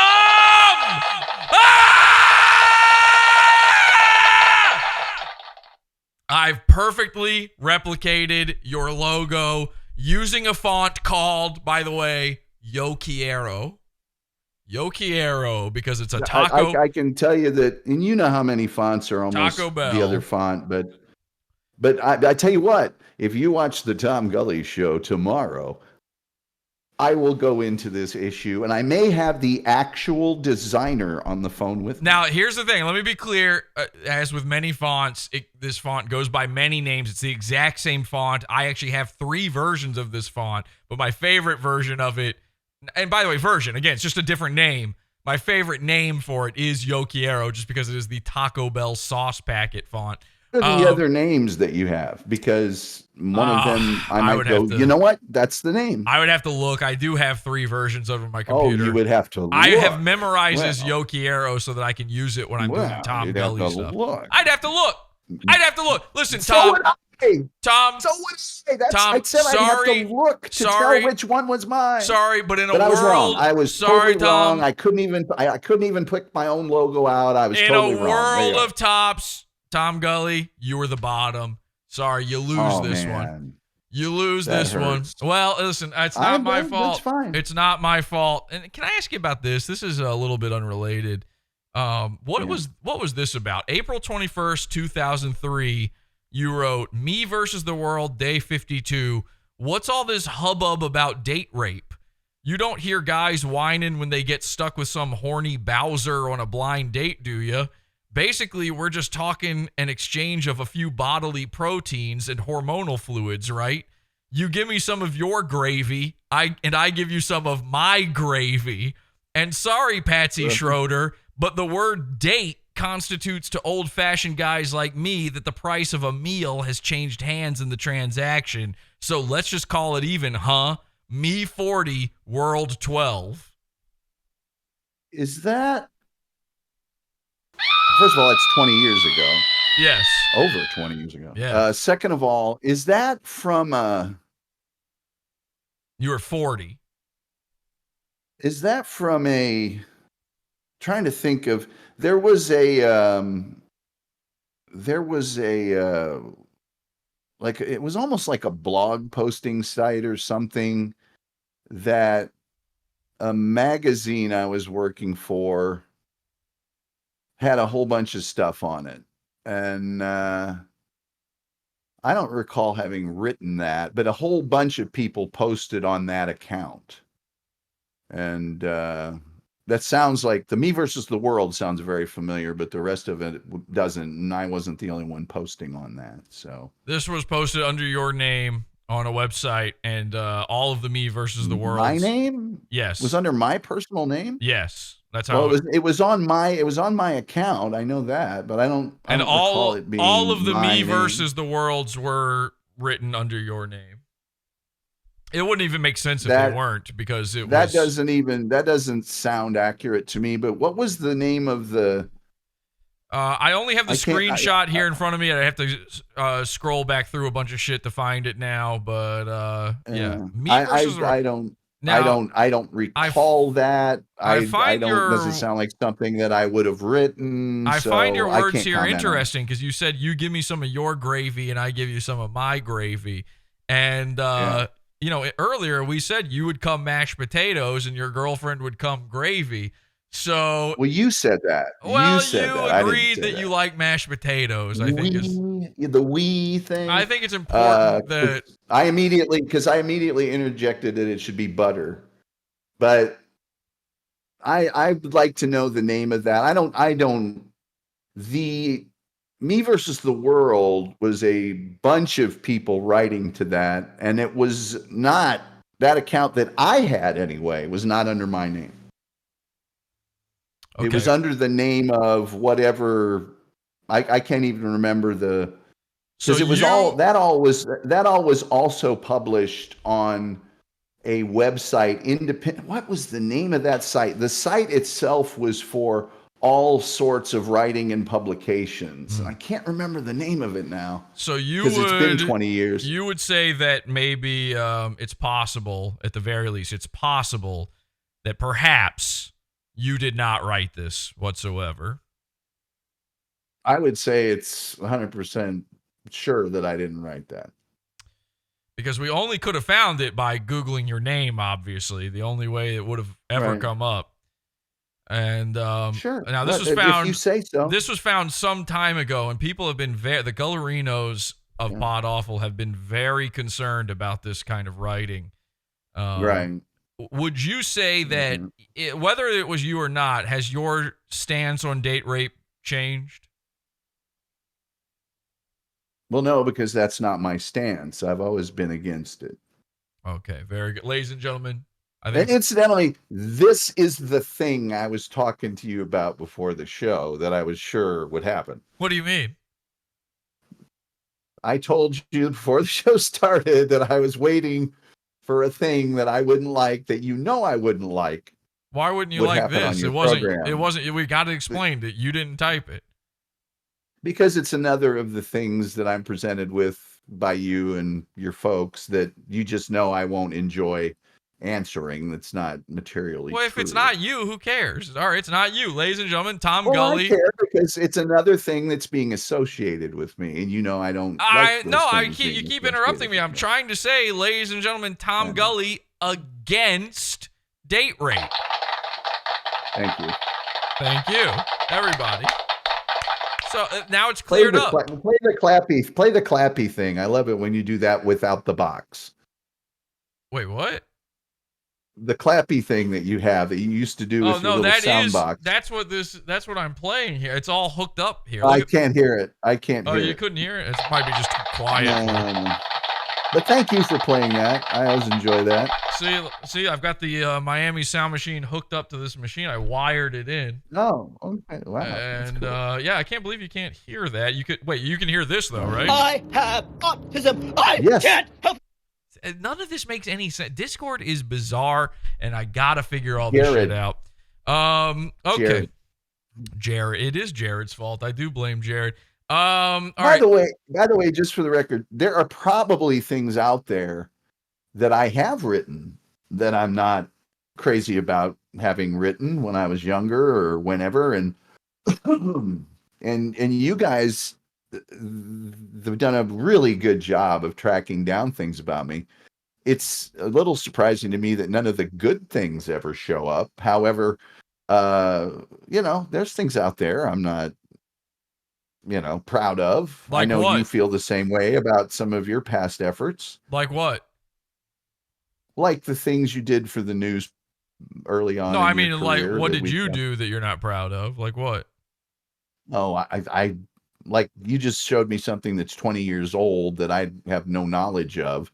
And I can't sitting here right now just go, oh yes, 23 years ago I wrote Like for instance, this isn't a. By the way, I thought it was a good thing, article.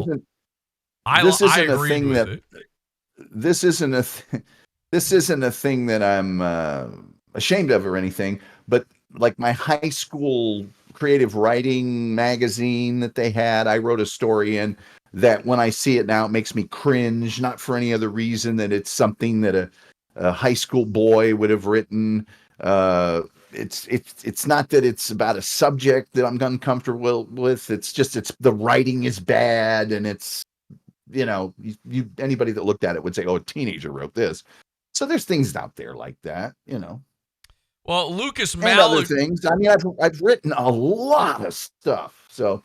Lucas Malagu gifted 20 subs for memberships. Thank you very much, Lucas. And guys, we're trying to get Tom monetized here on YouTube as well. So again, please go subscribe to the Tom Gulley Show. In fact, I need watch hours now. Yeah, I don't need subscribers.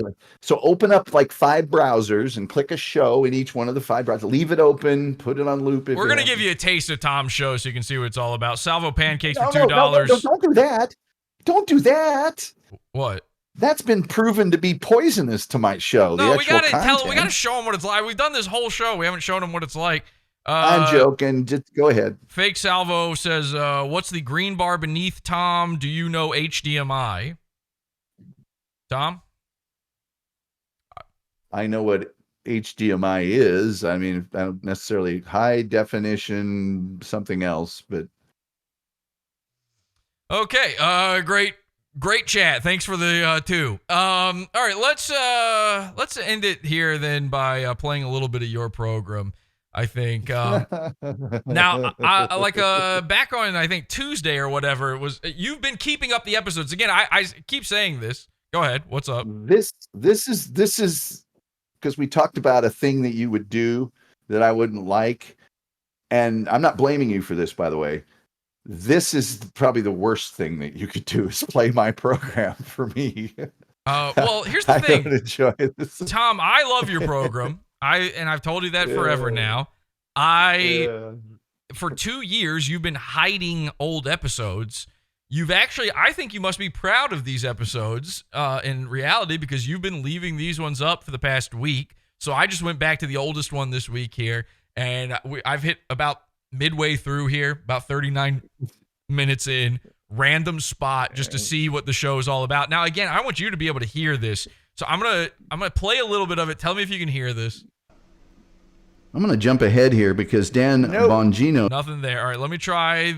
Now this trick worked once, so let's see if this works again this time. All right, let's try it this time. Now you watching the live thing I'm sharing there? Yeah, okay. Well, no. I just see the same screen I've always seen. Do you see where I'm now sharing? I'm now sharing to you this particular video on Discord. Can you click on that? No. There's no way. No, there's nothing that you don't see there. You don't see your thing with the phone and your phone number up above it? Somewhere on screen messages. There. It says all it says is sharing their screen. Yeah. I see it on your screen there, the big board. Yeah. But I don't see it anywhere on mine. All right, can you hear this? It says, I remember you. No, I can't. Criminy. All right, let me try this. I'm going to switch over to the app version of Discord. Thanks, Jared. Key ripes, man. Let me see if switching over to the app version changes anything. This should be fairly... Okay, this should be fairly painless for you. There we go. Now you might not be able to see me now, but I think it'll 3 dots there. That's fine. If you can't see me, we're gonna live with that. We're gonna be fine with that. Let me just see if I can get you back on screen over here, and we're gonna pop you out, and we're gonna throw you over here. Now, let's see. Can you hear this? Let's see here. Yes. Okay, perfect. All right, we're gonna do it that way. A little janky, but we're just gonna do it like this so you can hear. And I want the people out there to truly experience the Tom Gulley Show the way the way that the fans experience it. Oh, no. All All right, so here you No, go. And this don't is do your that. here's your call-in number here, 972-994-6822. All the new Gully heads out there, save that number into your phones. Tom, when do you usually go live, by the way? What is your schedule now? I try to go live about 10 minutes after the Uncle Rico show stops, which usually is around 5 o'clock Central, 6 o'clock Eastern. VV Vigo says for $2, Tom, can you identify the stream volume bar? It's not Tom's fault, so forget about that. Okay, here we go. Let's listen to this. I'm going to jump ahead here because Dan Bongino says, I remember your show when those guys were smoking weed on TV years ago. I think it was you who interviewed them. Dan Bongino. Who is Dan? That name sounds familiar.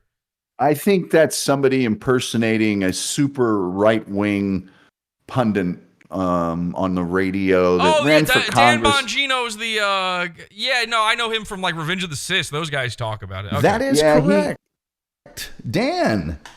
Dan, I am surprised about that. I'll get back to that there in a second. That's actually a pretty good story. Did you see the picture on news of that mushroom woman just saying, if you know what I mean? Yeah, I did. Oh, wait a second. Isn't that the news story we just talked about? You're using stories from earlier in the week for my show? I am. You're repeating topics? You said get me 3 stories, so I grabbed 3 stories. Right. Let's skip ahead here. All right, sounds like so. That's cool. Dan Bongino tuned in. He knew something about your fucking thing. I don't think that was Dan. Dan Bongino was not watching my show. Kim too, and I think he survived, but they died. Okay, let's skip ahead here. It's a completely different airframe made by Boeing because when I worked on the V-22 Osprey, that was a Boeing Bell partnership. And that was a subject. All right, now give it a second. This is a random spot. I get it, but I just want you to get an idea of what Tom's show's like. So stick with us here. Intentions sometimes. Megan Fox, hey everybody. I think I covered that. Jesse Eisenberger said that toilet, that's a crazy waste of money. So Dan, yes, that was a. Okay, so it sounds like you're about to address Dan Bongino again. I can't help but notice that. Then you were talking to Megan Fox and Jesse Eisenberg. Yeah, a bunch of people. A show called J&B on the Rocks, and this was a national news story. It happened in Bloomington, Indiana. I was doing an afternoon drive there, and these guys on local cable access actually were smoking marijuana live and on television, and it was a huge national news story. The biggest reason probably was when the police got there, they could smell in the studio that a lot of marijuana had been smoked, but they smoked it all up. There was no more marijuana in the studio, so there wasn't anything they can do about it. Now, I think if you go to the TomGulleyShow.com. All right, no offense. I get the story there. Let's skip ahead a little bit. The Wolf says Dan Bongino was a Secret Service agent. I believe he was. He's retired and now a conservative pundit. I did know that. There's some really explosive audio of him arguing with a kind of a snarky reporter on the phone. By the way, if you haven't heard that audio, it's pretty incredible. It says probably melted down by the phone. Diana Brown says probably melted down by now. The toilet, yeah. Mark Wahlberg says 3 minutes. That's not enough time for me. Yeah. I'm wondering if you came there and you were having an emergency, you had a big Mexican lunch, you could just. Lady Gaga said, I'd like a toilet made out of solid gold, but that's just not in the cards, baby. All the stars are out. Yeah, and talking about spiders.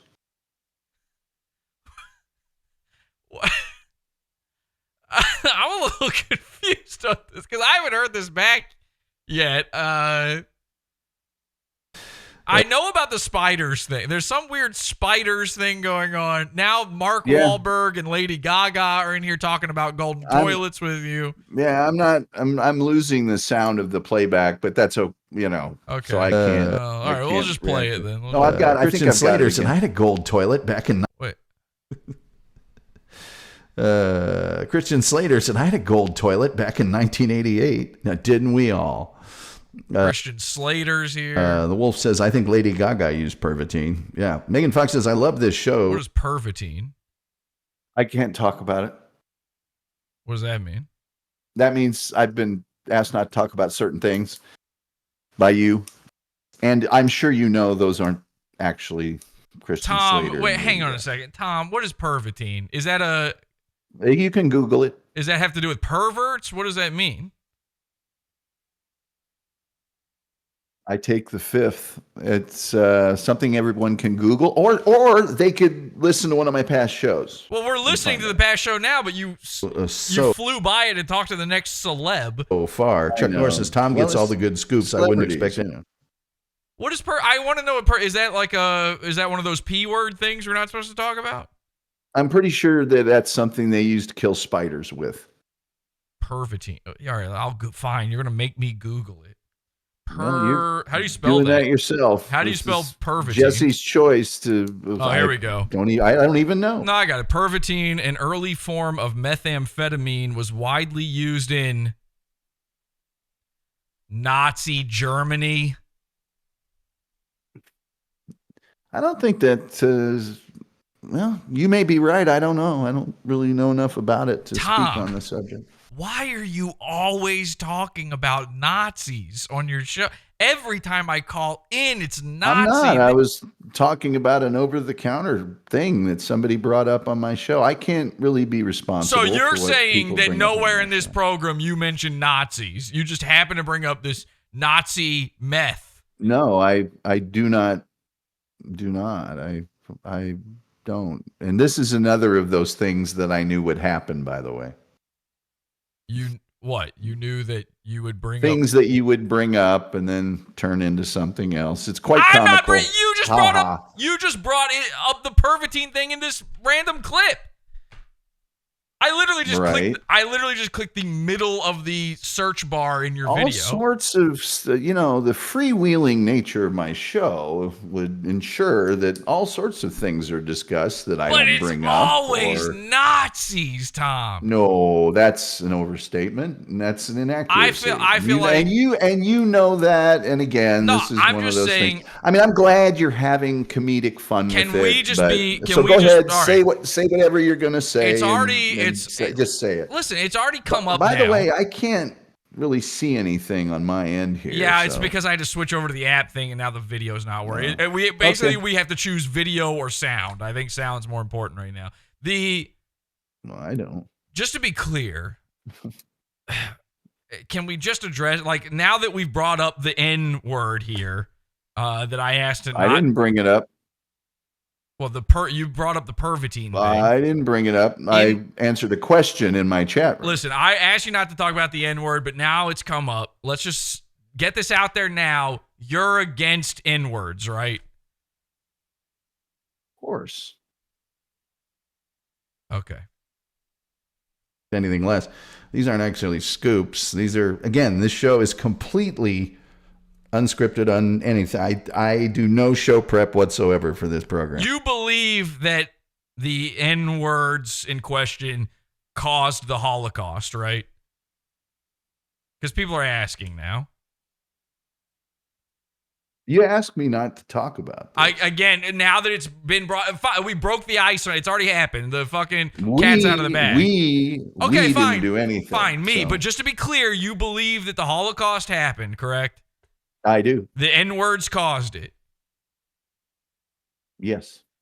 And 6 million died. Yes. Not one more, not one less. I don't know the actual number, but... Oh, God. 6 million or more. Lady Gaga says, what would you say is the most expensive place you've ever done a number 2, Tom? That's kind of pedantic to say not one more, not one less, by the way. That would have been at the home of a man. Well, now, hang on a second. You're talking pedantic stuff. Now I'm missing. You're talking about where you took the. This is interesting. I like where this is going now. You're talking about where the most expensive place you ever dropped a deuce was. What would you say is the most expensive whatsoever for this program? Lady Gaga says, what would you say is Lady Gaga asked this. The most expensive place you've ever done a number 2, Tom? That would have been at the home of a man by the name of Jeff Samulian.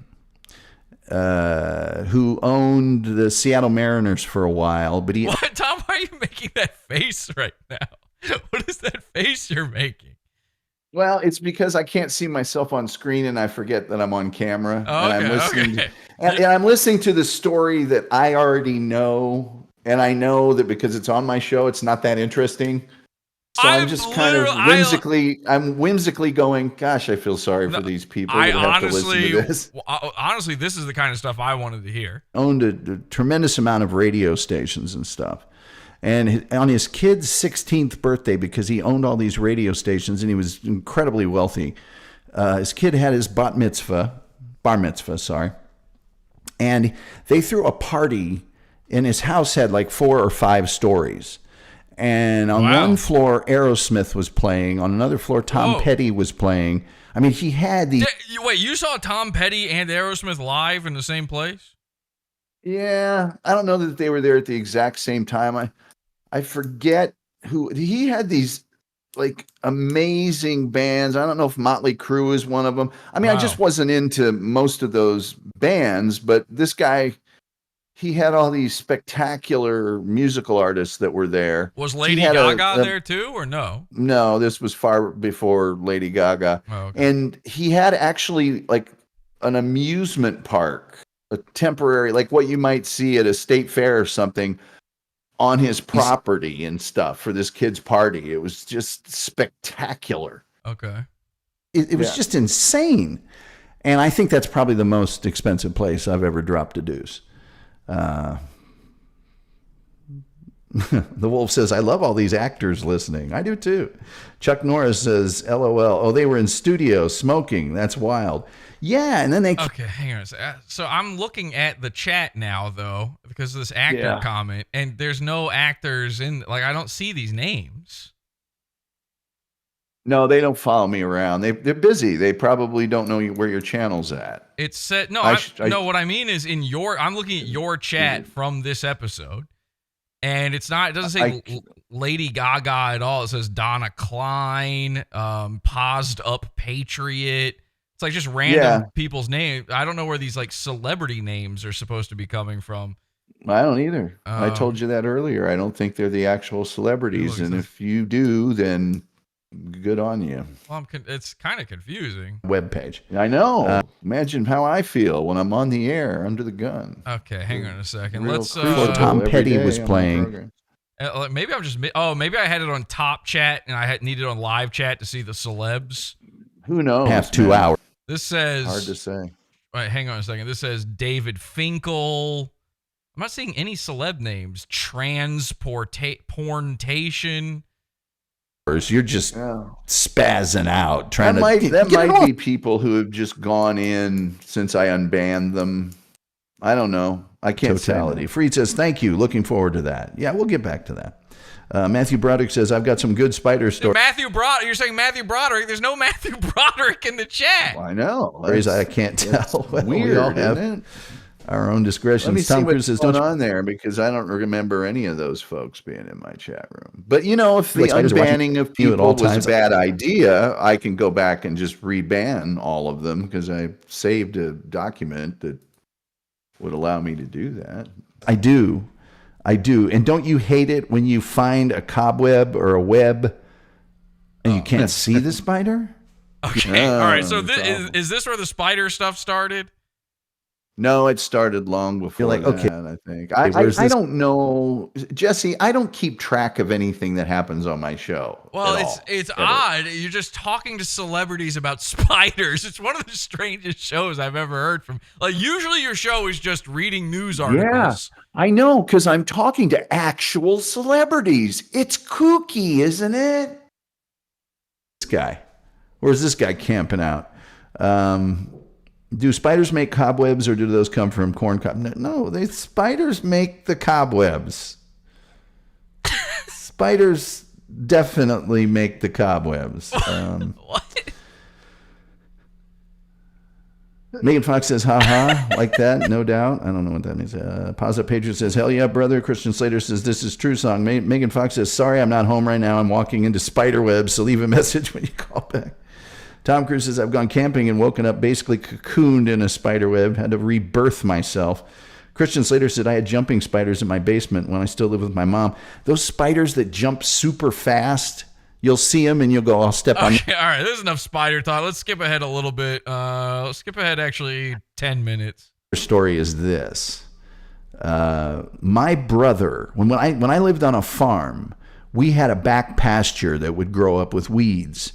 And these garden spiders, these big black garden spiders, big juicy black garden spiders with like a yellow marking on it would be out there. And okay, Tom, when do you stop talking about spiders? Because this is getting... I'm going to skip ahead. I have no idea. I'm going to skip ahead like 5 more minutes. Your guess is as good as mine. All right. It was Talk on. people asking me spider questions in the chat. And I'm talking about what they want to talk about in the chat. So what? On this show one That's time, what I believe. happened. Tom Cruise says, you're the one that's playing it. It's awful. So I'm not that's on saying it's you. awful. It's confusing. I'm saying it's awful. All right, let's hear what Tom Cruise has to say. I've talked to you before. Yeah, really. We had a long talk on this show one time, I believe. Tom Cruise says, biggest spider I ever saw was in Malaysia. It was big as a house, started melting my vision. Trees became blood, blood became color. My brother... What does that mean? I don't know. Wait, I gotta hear that again. House started melting my vision. Trees became blood, blood became color. My brother in the Marines had a... You just moved back. You're like, yep, same. big... He was in By the Okinawa. way, was doing... That laugh of yours is really great. To fall asleep to the show, you guys start discussing spiders. Fareed, I think I've talked to you before. We had a long talk on this show. I'm sorry. I'm just trying to unravel this whole thing. I believe. Tom Cruise says, biggest spider I ever saw was in Malaysia. It was big as a house, started melting my vision. Okay, so Tom Cruise, fine. I'm with him when he says he saw a big spider in Malaysia. That sounds like a place you could see a big spider. What does melting his vision mean? You'd have to ask Mr. Cruz. I think he's on location right now. Trees became blood, blood became color. Trees became blood, blood became color. And then you just have no thoughts about that? You just move on. Yeah. Okay. My brother in the Marines had a big, he was in Okinawa, was doing some rappelling exercises and had a giant banana spider bite him. And those things are nasty as well. Quentin Tarantino says, if I could be any animal, though, it would probably be a spider.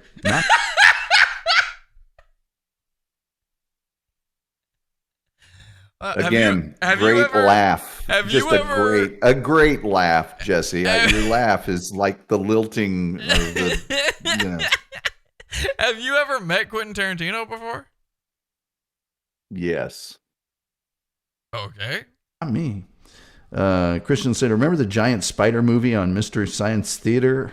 I think so. Yeah. I remember the giant Daddy Longleg. You're a Mystery Science Theater 3000 fan? You're a Misty? I am. Same. And, Johnny Quest. That I do remember. And the Mummy that would go, coin, coin. Seth MacFarlane says, man won. Seth MacFarlane. One day in the recording booth of the Cleveland show was their It spider might almost... not be Seth MacFarlane. Well, I think it might be. Hang on a second. He's talking It just about... might not be. He's talking about recording the Cleveland show. Hang on. One day in the recording booth of the Cleveland show was their spider almost got Mike Henry. Wow. Megan Fox says, Yeah, Mike Henry is the voice of Cleveland. So that might actually be I him. I did not know that. I only know that because he's from the same area I'm from. Vecna from Stranger Things is basically a spider, if you think about it. Do you know this means the upside down is real? Well,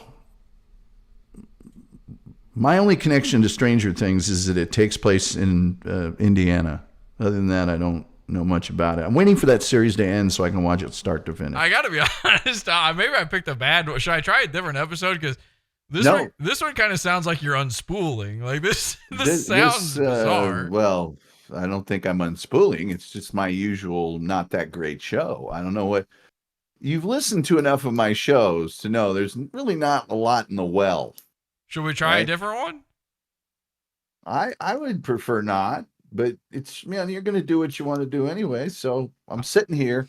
I don't know how long you wanted to last, how long you wanted to do this evening, but I'd say about 24 hours. Yeah, it's not going to happen. Recluse spiders, because their bite is necrotic and it just rots your flesh off, and there's nothing they can do about it, man. Lady Gaga says, I've seen spider do things no other invertebrate can do, dances, standing on two legs, gesturing, wild stuff, but then again, Vici. Megan Fox says, can you eat spiders? Megan, I don't know. Do spiders go bad?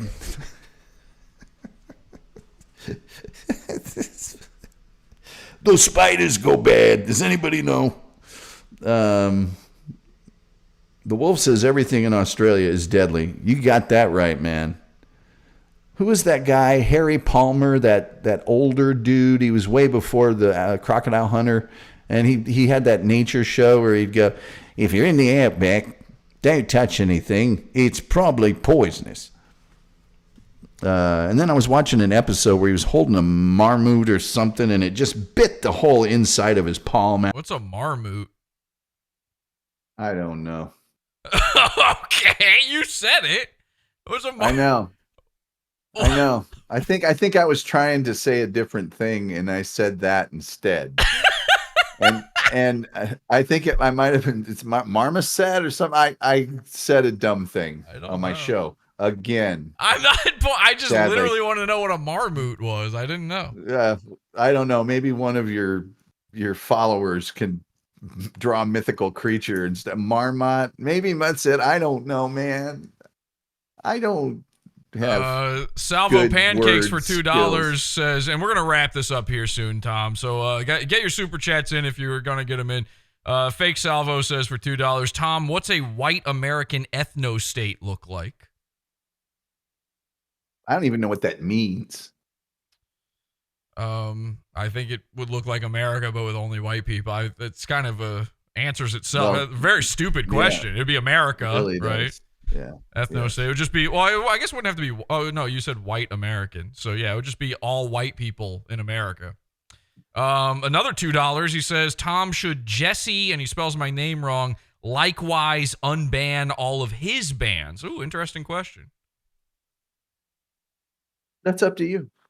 Okay, well, then I guess we're going to go with no. Fuck you. I mean, if I ever had the ability to suggest to you something I think you should do and make it happen, I don't think that's ever going to be true.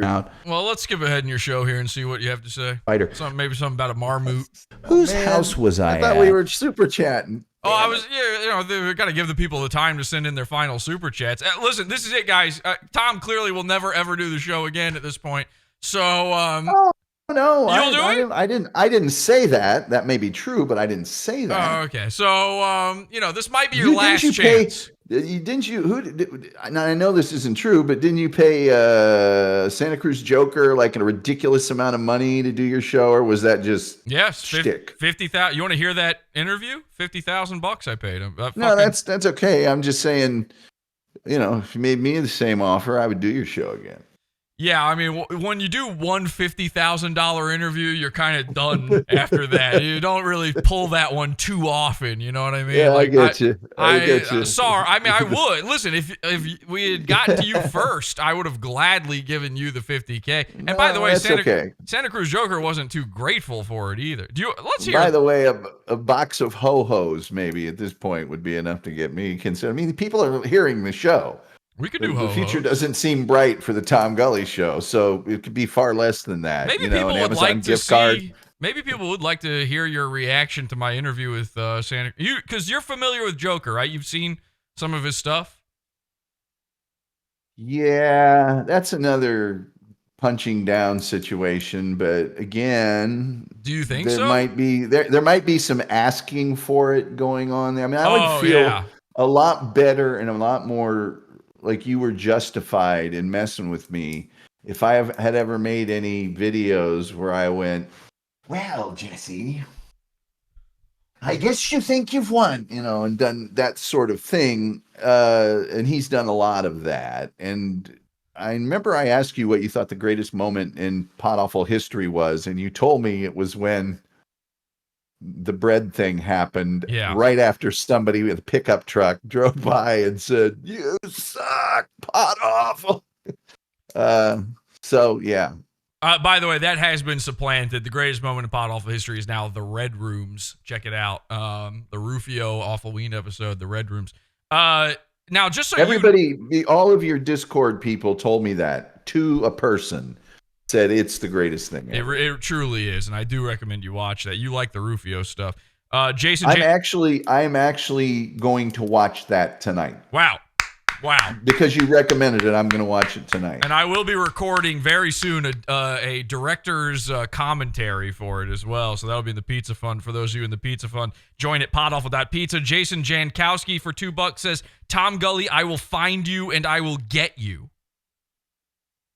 I don't think anybody gets me. True. Or will they? True. I had a lot of trouble understanding. By the way, somebody counted in your Pizza Fund the number of episodes about me that there are. Yeah. While I was in the disc, I can't remember how many, but well, we could find that out real quick. Actually, it's okay. I think they said I don't remember. I don't care, but there's a lot. I'm surprised there was a lot. Luckily, Tom, we've got tags on our episodes. Let's see. There's 1, 2, 3, 4, 5, 6. No, wait, that one's not one. I just mentioned you in that one. That doesn't count. 6, 7, 8, 9, 10, 11. There's 12 and now 13 with this episode. So, how, just out of my own morbid curiosity, how much revenue, and it could be zero. In fact, you could have lost money. Do you think you've made from having me be subject matter on your show? I've paid several months rent off of it. Yet I can't generate more than like $500 a year off of and that's all merch. This episode, it's probably made over $200 just so far, so that's pretty good. Hoping for more. And this is not a paid episode, but like Pizza Fund episodes, that's way more if you think about that. Now, just for your clear conscience, though, with the Santa Cruz Joker, Santa Cruz Joker is a girl came to me, and this is not a joke. This isn't. I already know what you're talking about. Well, just for the people out there, a girl came to me and, with good evidence to back it up, claimed that he attempted to roofie her. And then there's another incident where he was caught messaging an underage girl on Instagram for nudes. And that's one of the reasons I wanted to pay him the money to interview him. I wanted him to finally talk about it. So I think people would be interested in your reaction to this interview. Let me play a little bit of this. You've heard the way he talks, by the way. Like, he's very theatrical and talks like in that he's over the top, halting way. He is a diva of the highest order. Okay. Here it is. You can hear this, right? Yeah, it sounds like my show, actually. Yeah.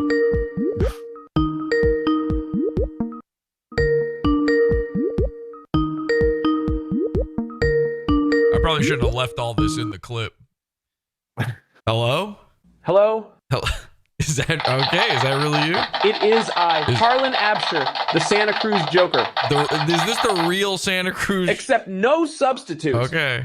Now, this is, if you don't know the Santa Cruz Joker, obviously, this has been a long time coming. He's part of the Legion of Goon. Katie Donahue tried to start the Legion of Goon with me, but she really is a two-faced loser. I wasn't interested. Okay, but you still are a goon. I am a goon. Yeah.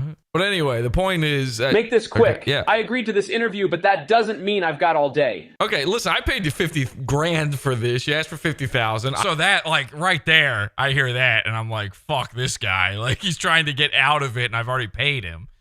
Well, even if you hadn't paid him, what he said was kind of a jerk move. Yeah, I paid it, so you're on my time now. Listen, you racist blackface wearing nigger. Whoa. How does that sentence make sense at all? This is the craziest thing. He actually has a video out very recently where he does this again. His whole thing is that he's allowed to say N-word at people as long as those people are white and bad, according to him. So blackface wearing, racist, N-word. Like, he calls Donald Trump the N-word, and he thinks he's supposed to be allowed to do that. Can I tell you something? There's been time to time that I've thought, Jesse has gone after so many. Well, this is not time to time, but early on, I thought Jesse has gone after so many people. I ought to be able to, band these people together. And, we could form a united front of some form. A Legion of Goon. You're talking about a Legion of Goon. If that's what you want to call it. But very early on, I discovered, oh my God, these people are barely functional. There's absolutely no way I could ever band them together, nor would I ever want to speak to them. And probably he was the first guy because, there was a lot up there on him. And I just went, well, this is hopeless. This will never work. Wait, did you reach out to Santa Cruz Joker? I thought he reached out to you. No, I never did. No, I did one time get something from him. But it was like I could never, what I'm going to band together that guy and Mersh. Are you kidding me? This is an interesting story, though, because people don't know this. Santa Cruz Joker reached out to you to try to Legion of Goon you, to try to band you together. What did he say to you? I wouldn't say that. I think it was more, hi, I'm Harlan, whatever his name is. I think we have a fellow nemesis or something like that. That was all it was. It was just that one little blurb. And I know he wanted me to respond to that with like, the enemy of my enemy is my friend or something. And I just didn't. I didn't want to respond to him at all because I personally don't think he would have any bone to pick with me. Plus I think he's so ineffectual at it that I just didn't want. It's like the two people in your Discords tonight. I'm like, look, I just don't want to listen to it, man. I just don't. But the getting your rear end kicked on the street after walking around and like a peacock up and down the street, and here's who I am, and the mere mention of my name makes everyone tremble, and I don't know. He's now, interesting guy. That's some great art. That's some absolutely spectacular artwork, by the way. Thank you very much. Didn't you did you reach out to, or didn't Mersh? Didn't you guys have some sort of back and forth at one point? No, I don't even know how to contact Mersh. I thought he contacted you or something. Someone contacted me about Mersh that I was led to believe was involved with Mersh. Oh, what happened? What was it? What happened there? It was kind of the same thing. It's like, has Jesse P.S. been hassling you? He hassles Mersh all the time. And I think I had seen Mersh's show once or twice. I just don't like his show.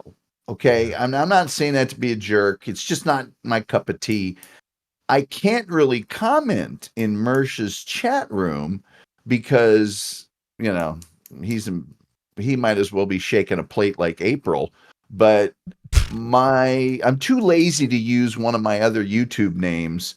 And so it would have said the Tom Gulley Show, which A, would have alerted him to who I am and I want to contact him. But B, I know his chat room is probably watched by a lot of your people. And if I had said, hey man, let's rap, that would have sent shockwaves throughout the PODAWFUL cult. So I recently looked into a way to contact him. Not recently, but 6 months ago. And all I could find, I'm not verified on Twitter. I'm not giving money to be able to direct message people.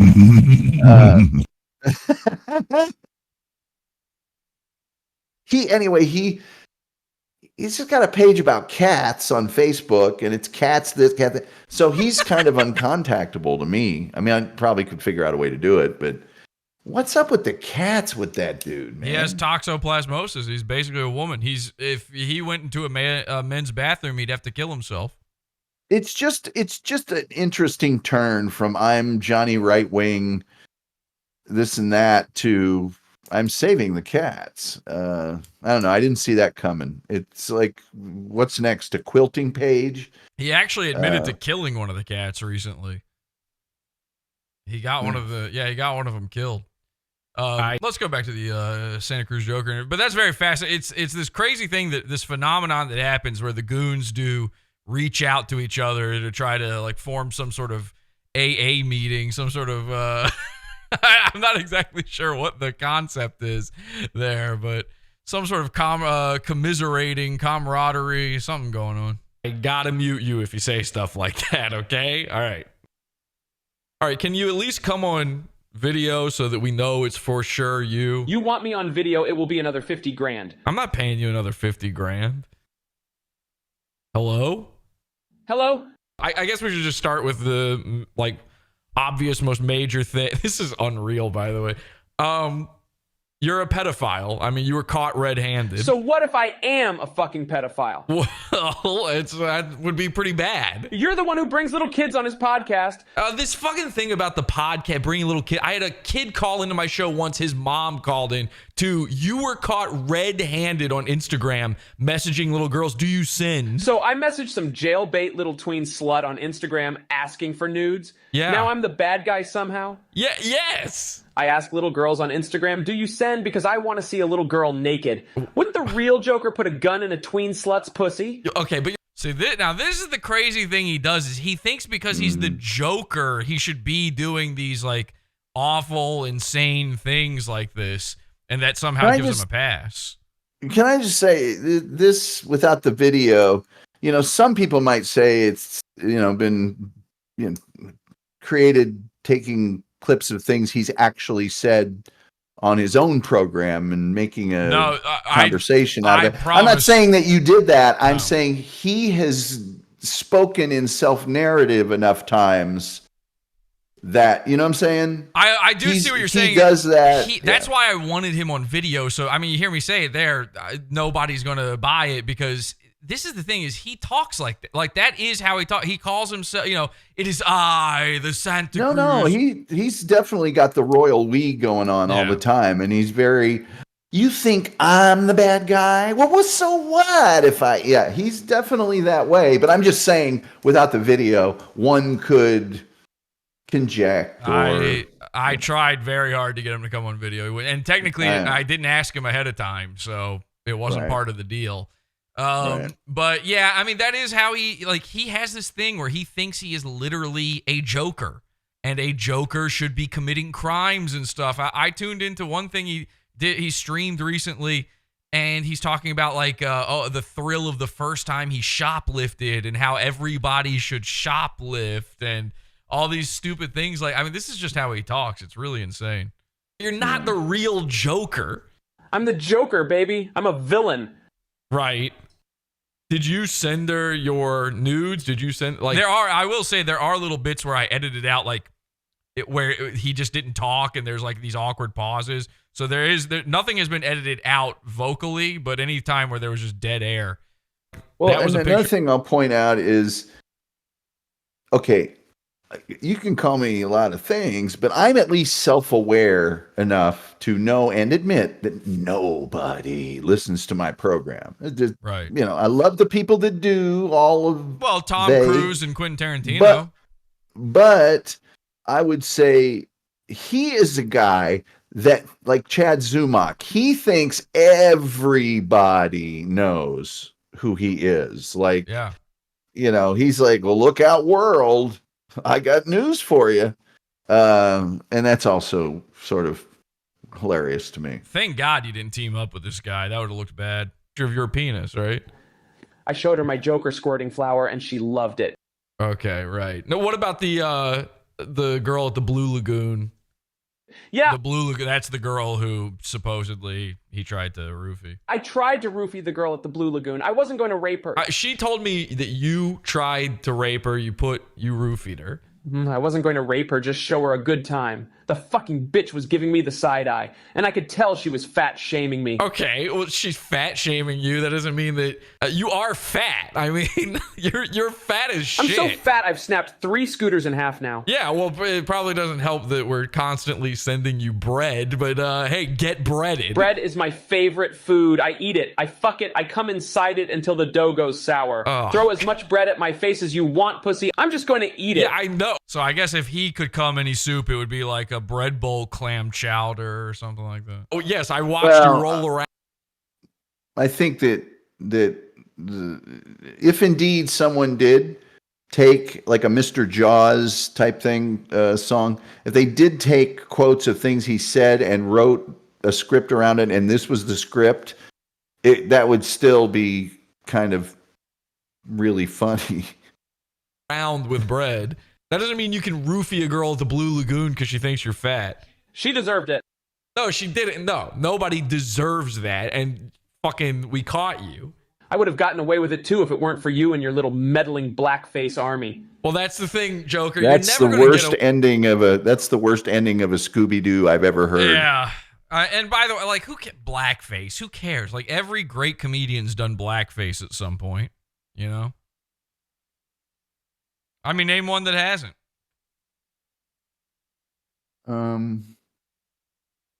Richard Pryor. Yeah, I think he was doing it almost every day of his life. Oh, hey. He was certainly doing it toward the end after the burns.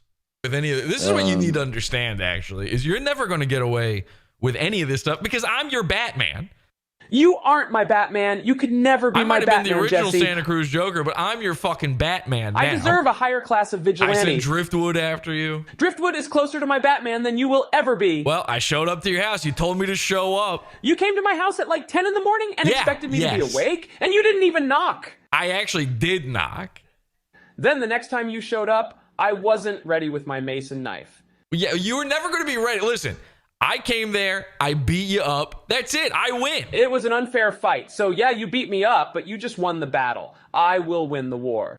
What war? It's over, dude. I smashed you. It's all been culminating this. You always say that it's been like 7 years. Yeah, he literally was challenging me for years to come to his house. Like, I never would have done that if he wasn't actually saying, come do it, and then he wouldn't come outside. It was really insane. He wasn't. Well, maybe he wasn't home. I did see that piece of video, and was that you or was it someone else? No, that was me there. He wouldn't come outside.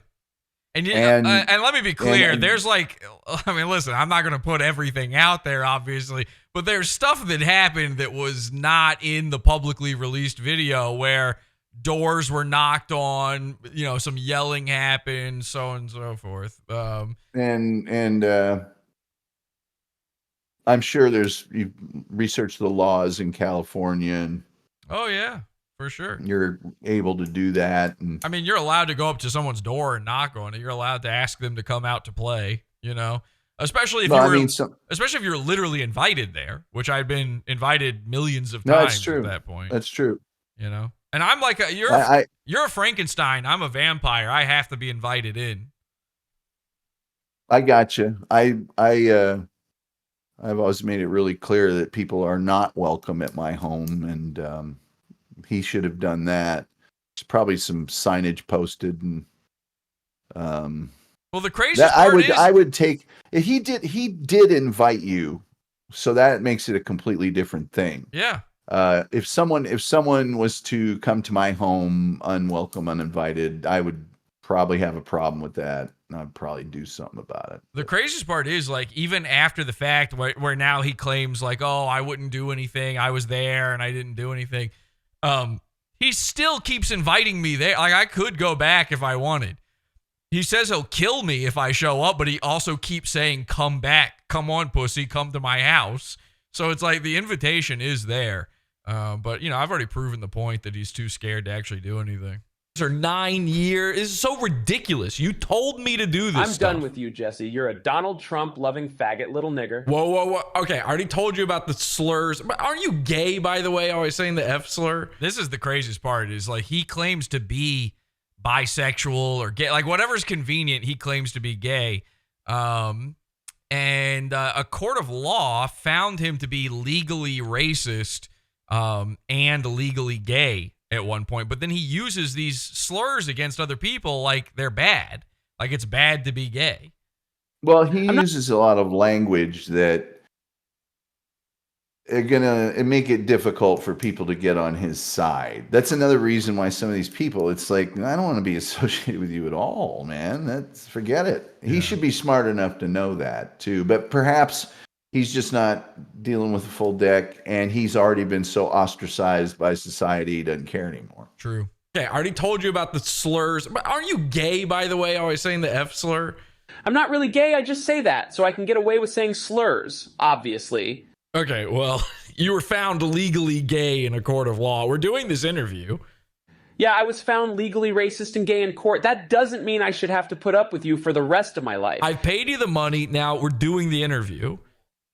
I'm taking your 50 grand, but it isn't about the money, it's about sending a message. Right. And my message is, you can throw bread in my face, beat me up, embarrass me in front of every hobo in Santa Cruz, but I will always be the true original Santa Cruz Joker. And the next time some little street rat teenage kid makes fun of me, don't be shocked to find their corpse raped and left out to rot. Okay, all right. Are we done here? We are done here. All right, so there you go. That's it. So yeah, what do you think, Tom?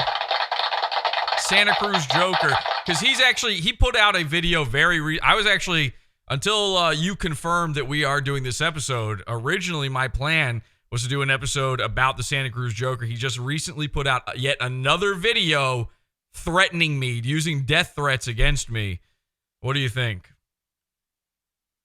Well, it's stupid to threaten people like that. I mean, it's always like, I remember when Never mind. I remember when the 9/11 terrorists told us. Wait, what were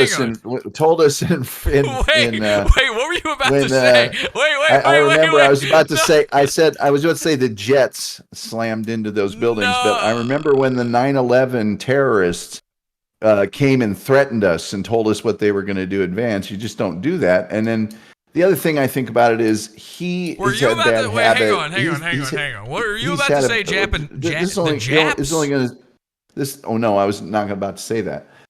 He's had a bad habit over the years of saying really flagrantly violent and, antisocial things, which would make it easy for someone to cut up his comments and do whatever they wanted with them. True. But even on its face, those comments in his own soliloquies, and by the way, if he's watching this, he would love it that I called them soliloquies. True. He's got just stuff in there you shouldn't be saying publicly and posting online. You probably shouldn't even be thinking them, but it is weird though that to make that point, you started out by almost saying Japs. No, I didn't. I don't. Well, I was about to say Japanese. What were you going to say about Japanese? What do they have to do with You think the Japanese are behind 9/11? No. There's a Ginsu knife tragedy in my own life. I don't know why I went into that. In Japan, the hand can be used as a knife, but it doesn't work with a tomato. So the Ginsu. You don't remember that commercial? I'm understanding this about as well as I understand you talking to celebrities about spiders, to be honest. Well, I don't think there's actually celebrities, Jesse. Ever? Anywhere? Not in my chat room. Okay, Tom. Well, I want everybody to go check out Tom's show. You're going live tomorrow? I will be going live tomorrow around 5:00-ish Central Time. Wait a minute. Yeah, around. I assume around 5:00 Central Time. All right, 5 Central, folks. Subscribe to the Tom Gulley Show on YouTube. Watch all of his videos 100 million times, 6 million times. One thing I would say is I unbanned every single person. But there's certain things that you can put into my chat room that would get you banned again. And I would not assume that I will ever unban people again. So benevolent dictatorship. Everyone is free, but just use common sense. Now, what is would you say a rule you have is no spam? Do you not like spam in your chat? As a rule, no. And what about impersonating people? Do you not like impersonation? I don't really have tremendous problem with that. People are going to do it anyway. I mean, other than impersonating regular followers of my show and things of that nature, but then the platform frowns upon that. So. Yeah. Well, those are the two rules I have in my chat. So I feel exactly as strongly about it as you. I think we're in the same You don't page. you don't like links to great prices on toner? No, well, I didn't mean spam like that. I meant like posting the same shit over and over and over again. Honestly, I'm not the one usually I don't moderate the chat because I don't read it. But my rules to my moderators are please get rid of people just who keep saying the same shit or like it's not they're talking about stuff that has nothing to do with the show. That's usually the sort of thing. I don't even have a problem with that. As far as people saying things over and over and over again, it's the same. I have a bigger problem with that, A, on my program when they call in, and B, in a Discord. That's where I would have more of a problem with that. But I also don't like it when people type certain things one letter at a time in a long line and things of that that's nature. a little. I mean, that's basically spam too. Yeah. I don't have a problem with it, but it is annoying, because it's just it's just you trying to get attention. Listen, I get it. Here's the thing: is I am a troll, so when I'm going to people's chats, I'm doing these things, but it's to get attention for myself to fuck up their show. So of course you shouldn't allow that stuff. It's retarded to allow it. It's somebody trying to fuck with your shit. The spider thing, Well, that's what that's why I was at. Okay, hang on. That's exactly what I was getting to is, so then are they still allowed to talk about spiders? Because they've been talking about spiders for like a week. No, the last show I did, there was no spider talk at all. Oh, okay. And now I know that I will be flooded with nothing but spider talk. And right now, I'm having a good time with it. I'm laughing at it. There may come a point, you know how I am, you know how old people get, and then one day Grandpa just gets mad. And so at some point in time or another, I might say, guys, it's enough, but probably not. It's like, who cares? Do what you want, but I could change my mind on that. I'm trying to be more accommodating and lean into some of this stuff. So, okay. Well, Tom, how painful was it? I mean, your experience doing a little Tom Awful, was it really that bad, or are we now best friends? It was fine. And we're now best friends. I would say we're on good terms. We're now best friends.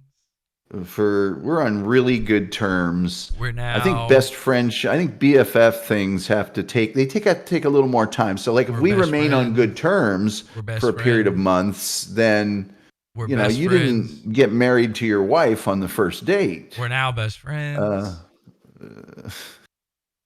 Do you have a best friend in real life? Actually, I do. The reason I can't say that is I do have a best friend, and I don't want to hurt their feelings. What's his name? I'll kill him.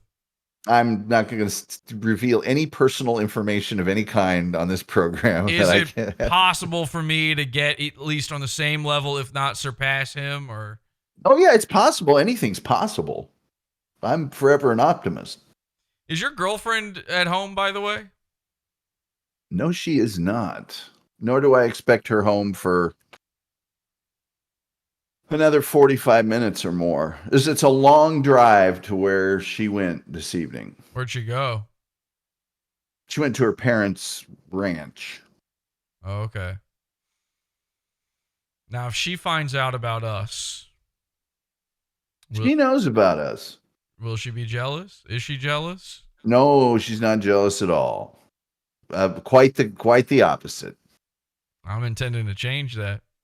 Well, that's fine, but she has an opinion of you that makes her impervious to being jealous of you. Wait, what does that mean? She has the hots for me? Quite the opposite. I'm sounding like the Santa Cruz Joker now. I'm really hurting myself here. Quite the opposite. Can you do your best Joker impression, your Earth's Joker impression before we go? Let's see here. Well, Jesse, I'm sure your last escapade has you feeling that you somehow outwitted me, but nothing could be further than the truth. Each of your pathetic struggles against my superiority merely make me stronger and more able to outwit you. I could go on, but why should I? Yeah, please go Hopefully on. No, go on. Go ahead. No, I'm good. I'm good. Come on, I don't even feel good imitating that guy. And how much time does he take with the makeup? Go ahead, just go do a little bit more. I don't think so, man. You got enough. I'm running out of flowery language. Yeah, there we go. Come on, Tom. There we go. You already got a close-up of me doing it. No, I didn't. So, that's why I'm trying to get you to do it, is I didn't get you close up while you were doing it. Well, you have it because it's in your YouTube. Will you do? No, I don't. It's not a close up though. Will you do a like? You have close-ups. I'm watching the stream. But you weren't doing the Joker thing when I was struggling with the tech while that was happening. You know when Heath privately sometime. You know when Heath Ledger does the okay, here's what I want. You know when Heath Ledger does the thing where he talks into the camera and he's like, you know, telling them the message, you know, he's got, I'm gonna kill Rachel or whatever. Could you do it like that, but you're doing an artist liner for PodAWFUL? So you're the Joker. No. You're the Joker, but you're telling people to watch PodAWFUL or you know. No, but I will tell you this: I'm not opposed to someday doing that for you. But if I did it, I would want to put the Heath Ledger makeup on and really do it. Okay, now we're talking. Do you own Heath Ledger style Joker makeup? I don't own any, but I know someone who does. I mean, that's not very complicated makeup, isn't it? Isn't it just like mostly rouge? I don't know. Well, listen, we saw what happened the last time you tried to put makeup on, and you said it took you days to get it off. So yeah, but that was like real serious face paint makeup. That regular over-the-counter cosmetic for that kind of stuff, that'd be pretty easy. I could probably find some right this minute somewhere in here, but I'm going to ask the expert about that. Plus, I want to see his picture. I can't say for sure. I've only seen clips from that Heath Ledger Joker movie. Was there another one that Joaquin Phoenix did? Yeah, it's a different one. Yeah, I own that one. But the other one, I don't even know that I've seen the whole movie. Okay, well, just watch that one part, study it intently, figure out your lines for your artist liner, get the makeup, buy the makeup, and then we'll just do this again sometime. We'll get it all down. You will have to take off the glasses for it, I think. Well, I'll, if we do that, then I'll just record it and send you the recording. Oh, that sounds great. Yeah, maybe do it from your phone so it's handheld, so you're looking right into it, you know? Maybe. Okay. Maybe. You have anything you want to say to the PodAWFUL cult, your new best friends, before we go? You have become very close with a lot of them. Yeah. I've got to make some dinner here tonight, and I might go into the Discord chat for a little while tonight. And then I can almost guarantee I won't be back in that room ever again. Well, I disagree with that wholeheartedly, but no, I can tell you we will find you, Tom. No, that's the case. Oh yeah, we're going to find you. I don't trust me. me. I'm sorry. Go ahead. No, go. You go ahead, but we will find you. I have no doubt of that. Oh yeah. It's just that I will not go into. I mean, I may get rid of the PodAWFUL server on my Discord account, after this evening. You added yourself. You can't leave. You're stuck here forever. You're now part of it. So I'm pretty sure I'll just trust go ahead me. and We get rid of that. will not allow that to happen whatsoever. That could not happen. Trust me on that. Yeah, I'm pretty sure it's gonna happen. Well, good luck to you, but we will find you, and I have all of your info. I'm not saying that. I'm just saying I won't. Well, you know, sometimes, Jesse, as good as you are at so many things, listening is. Huh? I'm just saying I won't willingly go into chat on Discord in the PodAWFUL server. I never said it would be willingly. I just said it will happen. So it's right. We will. It's going to trust me on that. No, good luck to you. Yeah, that'll be great because I can't just turn off my Discord whenever I want to. Good luck to you is what I say, and then okay. Okay, well then in that case, then I'm not going in there tonight. Well, hang on a second. Let's not. Hang on a second. No, you want to play this and push and play. I'm being so nice. I'm being nice. And you're telling me, good luck to you. It's like, that's what you said to me first. So I know. I meant it when I said it. You said it like you were the Santa Cruz Joker. But it was a joke. I am a joker. It was a joke. Why are you going back and forth to me? I don't know. I don't know. I'm just seeing how long I can keep you on. All right, Tom.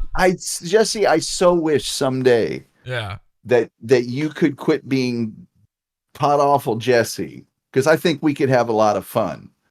But what does that even mean? That means that you've got this. I don't know what it means. Okay.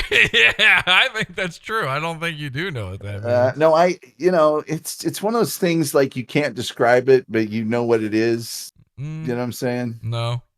It's not really. It's like deja vu or glitch in the matrix. I'm sure the French have a word for it. Menage a trois. Yeah. Yeah. Have you ever had a menage a trois? No. Okay. Do you know what they call it if you clone yourself twice and then you have a threesome? No, I'm sorry, I don't know what that is. All right, and do you know what an Eiffel Tower is? You don't know the sexual maneuver in Eiffel Tower? No, I do not. Okay, well that's when usually it's two fellows and a lady, and the lady's between the two fellows, and the two fellows are holding their arms up like in the air and touching fingertips like they're the tower, and then the lady's in between them and they're using both ends of her. You see what I'm saying? Kind of looks like the Eiffel Tower. Do you know what I'm talking about? If you say so. Okay. There was a show I used to watch. Hang on. I wasn't done. Hang on. So then. Oh boy, I had good stuff too. Well, you will come back to it, but if you no, I won't. If you do an Eiffel Tower with two clones of yourself, that's called a menage a moi. Okay. What were you gonna say? Nothing. Okay, cool. Hey, are you still selling your car? I'm not selling my car. Oh, I thought you were selling it. The Jag? Thinking about it. A guy has made me a really, really awesome offer on my car, but I don't know if I'm going to sell it or not. I'd like to buy it. The Jag. I think so. Yes. What year is it? 2005. All right. What's the guy offering? I'm not going to say. Well, I bid $1 more. Yeah, I'm just. What would you want with it? You live in Australia. It's not for me. Oh, okay. Nah, I think I want to give it away as if I'm going to sell it or not. I still haven't decided if I'm going to sell it or not. I want to give it away as a prize. I had another. I've actually had two of them, but I don't know if I'm going to sell it or not. We'll see. All right. Well, whatever the guy offers, $1 more. Okay. Just in case. Yeah, the guy that's dealing with me is somebody I actually know. So I would You have a know difficult me. time We if know this each other person, pretty if I've known him for a long time, and Well, if me too. it would be difficult for me to tell him, hey, a guy offered me $1 more. That'd make me look really bad. $2. We have to be a lot more than that. But Okay. thank you for asking. Well, Thank don't you make me for go asking. 3. Please don't make me go 3. I'll try not to. Is he offering more than $50,000? How much? 50,000. No, he is not. Oh, okay, good. Okay, then I'm willing to go $100 more. Okay. Okay, so a deal. Okay. Does that mean we have a deal? Yes. So if he offers it and you accept it, Yes, absolutely. I can No buy the question. car for $100 more. At this point, right now, from where I sit, yes. I may change my mind, but right now, yes. Okay, good. And then and you're cool with me just giving it away though on the show as a prize. Once you get it, it's yours. I don't care what you do it. Can you I have it ask- compacted? You could drive it into a lake. You could do whatever you want. If I sell somebody something, it's not mine anymore. I don't care what they do with it. Can I ask specifically that you don't clean it out before you give it to me? I don't need to clean it out. It's perfectly spotlessly immaculate at all times. I mean, I don't wash it. Don't get a car wash. Don't scrub down the inside. I have to tell you, my car is really pretty awesomely clean. So that's a definite. I won't do any of those. I just things. want to keep that new Tom smell. I'll make sure to I'll sleep in it for a couple nights. There and we make go. Sure there's plenty of new Tom smell. Get that Tom gravy going on in there. You know what I mean? Oh yeah, onion crotch, the whole thing. What? You heard me. I didn't hear you. I feel like You're the one that said Tom gravy, so I said onion crotch. There you go. Onion crotch? You never heard that? No.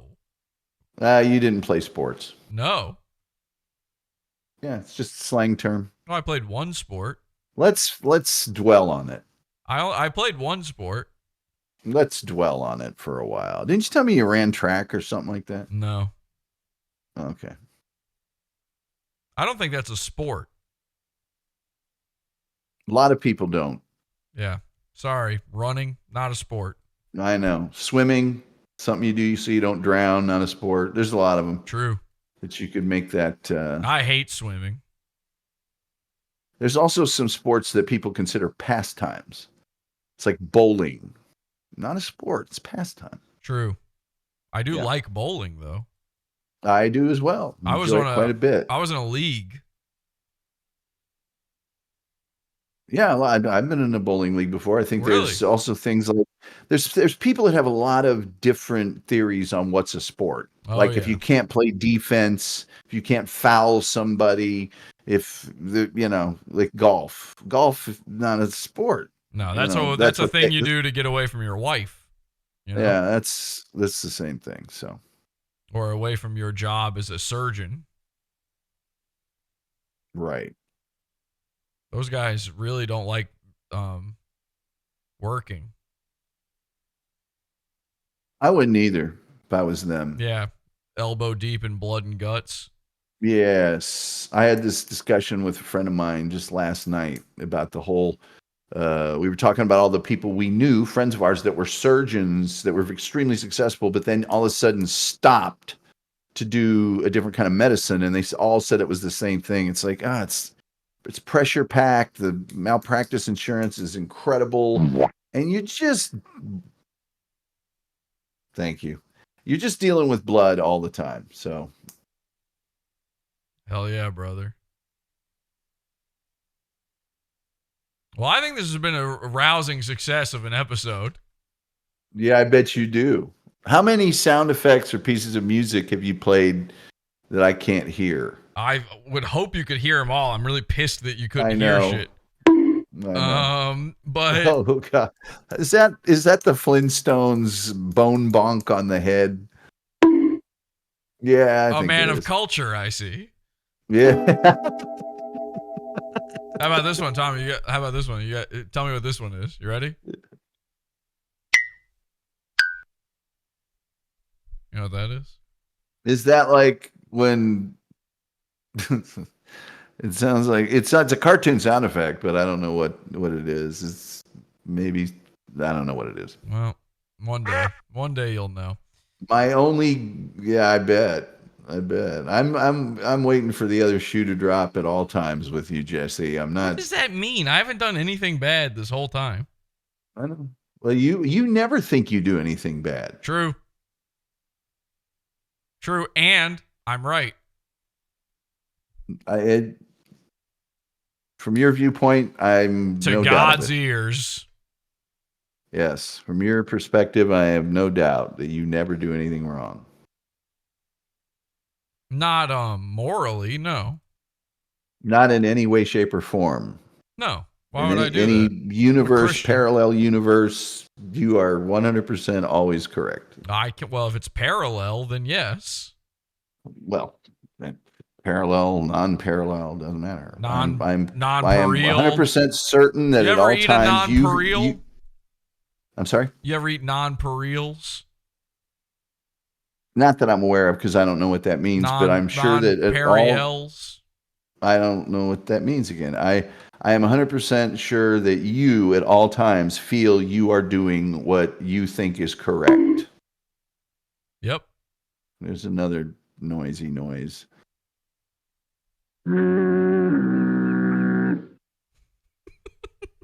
That's a good one. Yeah. That's my favorite one, actually. Actually, this one is. What do you think of this?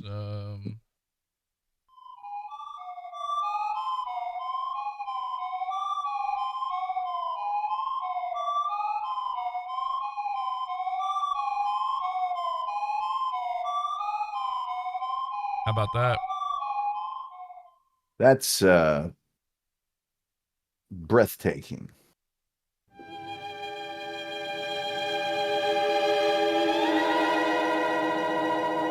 Ooh, Night of the Living Dead. Yeah, hey, you got it.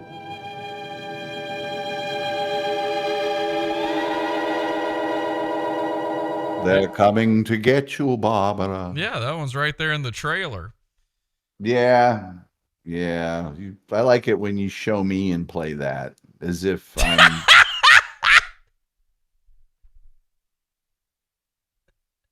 That's okay. There's nothing wrong with that at all. That wasn't the intention or anything. Well, it's just a happy Just accident. really bad, and dirty, and awful. Do you know where that comes from? Yeah. No. I mean, I shouldn't have even asked you the question. That's actually something from a narrative in my own life. A friend of mine and a bunch of a group of friends. One of them was married to this woman that was cheating on him almost constantly, and it got to the point where she would not show up to some events that he would, and all of us had the same story. It's like I was out the other night and I saw your wife with a guy that wasn't you, and it was obvious they were very familiar with each other. And I started, when he wasn't around, saying they would bring her name up, and I would say, she's dirty. She's bad. She's dirty. So that's where that came from. Oh. Why do you have a problem with this? Screws up the story. This with my doing that, doesn't it? It's me telling my boring life stories attached to these sound effects will really make them awful. Why do you have a problem with this image of you as a donkey? Oh, I don't have a problem with it. I thought you didn't like this one. I thought this was one. Well, no. I got to tell you something. A lot of, not all, but a lot of the people in your Discord just aren't that quick on the uptake. They take things that have been said and morph them into something completely different. I mean, a lot of it is like, oh, he's upset, or he did this, or that. All I said was that one is not as good of a representation of me as a lot of the others are. Let's put it this way. Okay. If somebody, even someone that knew me, saw that, would they be able to tell it's me? I think so. Some of the, well, you can think that, but I think you'd also have to agree with me that some of the other ones are, it's immediately, that's you. Which is which one's one you like? Can you describe one of the ones you like?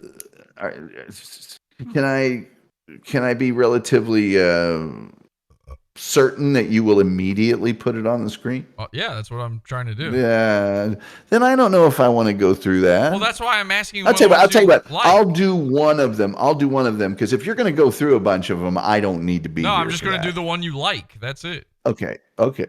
And by the way, if you're going to say that you're trying to pick the one that I like and show 10 of them, nope. I also don't need to be here. Nope. Okay. There's one that, and I swear to you, I will bail out on this thing immediately if that ain't the case. Send me in our Discord the graphic of the one that you think, and then I'll tell you, and you can put it on the screen. There was one extremely good one called Frankengully, where I have an enormous forehead and am looking like Frankenstein. Okay, let me see if I can find that one. Was that on the Reddit? It was on the Reddit, and you can throw it in our personal little direct message first, and I will tell you if that's it or not. But it's by far the best illustrated of them all. Because if you're going to go through a thing where you put up 9 or 10 of them, and, you know, is this it? And then I don't need to be here. Is this it?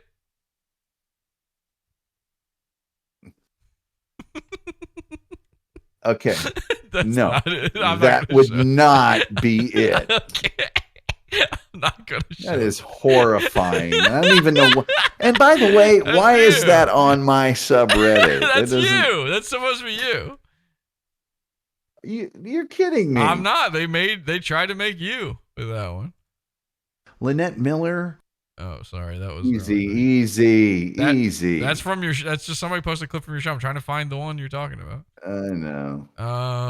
There's a Gully. That was uncool. By the way. Gully. Don't be doing. There's Gully Wog. I found that one. Wait, it can't. No, that's not the one. It's not this one, is it? I'm trying to find one where it's Frankengully, but I'm not. No, it's not that one. Okay. Come on, it says the words Frankengully on it. I see it. I see it. Sorry. I see it. There's a few, I know. You're sorry. There's a few there's a few Frankengullies. I literally was. That's the one right there. Yeah, see? There you go, with the red outline and the yellow background and the word Frankengully over the top. And see, this is the stuff I was talking about here, right now. I wasn't right now. I wasn't trying to do anything other than. I know you were just being cool and Mother awesome. Teresa again. I was being like a cool radical dude. Yeah. Yeah, you were being Lenny Bruce. Will you try to do the face from the Frankengully image? You haven't put it up on the screen yet. Yeah, no, it is. You're on a delay. Oh, there we go. I'm on a delay. Yeah. And you keep going back and forth. Hold on. Let me get my head still if you're going to go back and forth. Okay. There, I'm making my head still so you can. There we go. Nice. Nice. That's awesome. All right. Thank you for anything I can do for you and your. Tom, we love you. Your GED followers. Hey, hang on a second. Some of these guys didn't even graduate at all. Okay. Look, I've tried to be a good sport. So Jason Jankowski for $2 says, Tom, I will find you and I will come inside you. Okay. Better. It's nice that you have life goals. Do you have a cream pie? Is that something you and your lady get up to? Cream pie? That's kind of a personal question. Not really. No, to you and your followers, I guess it wouldn't be. But for me, well, you have to remember, I grew up on a small farm in Indiana. I'm an elderly man. My generation simply doesn't consider that good conversation. You eat ass? I think, again, probably that would be something I wouldn't even care to speculate on. Have you ever got your ass ate? Once more. Not feeling? something. Keep them coming. I can keep going. Also, a thing that I think you knew before you asked, but I realize that for the entertainment value to your followers, you have to do these things. I'm honestly just interested. No, it is because is your lady? We talked about this earlier. Not gonna talk a lot about. Would you take down the donkey, please? Oh, it's because only for the reason that I don't like looking at it while I'm looking at myself. I put it up because I was asking you about eating ass. Oh, okay. Oh, come on. Now it all makes sense. Oh, come on. That one's funny. Rape his ass. Rape his ass for $1.99 says, Tom, you ever taste your own mashed potatoes? I really I don't make mashed potatoes. Oh, okay. But you would I'm not a fan of mashed potatoes. You would if you were. What about cream pie? You ever make a cream pie?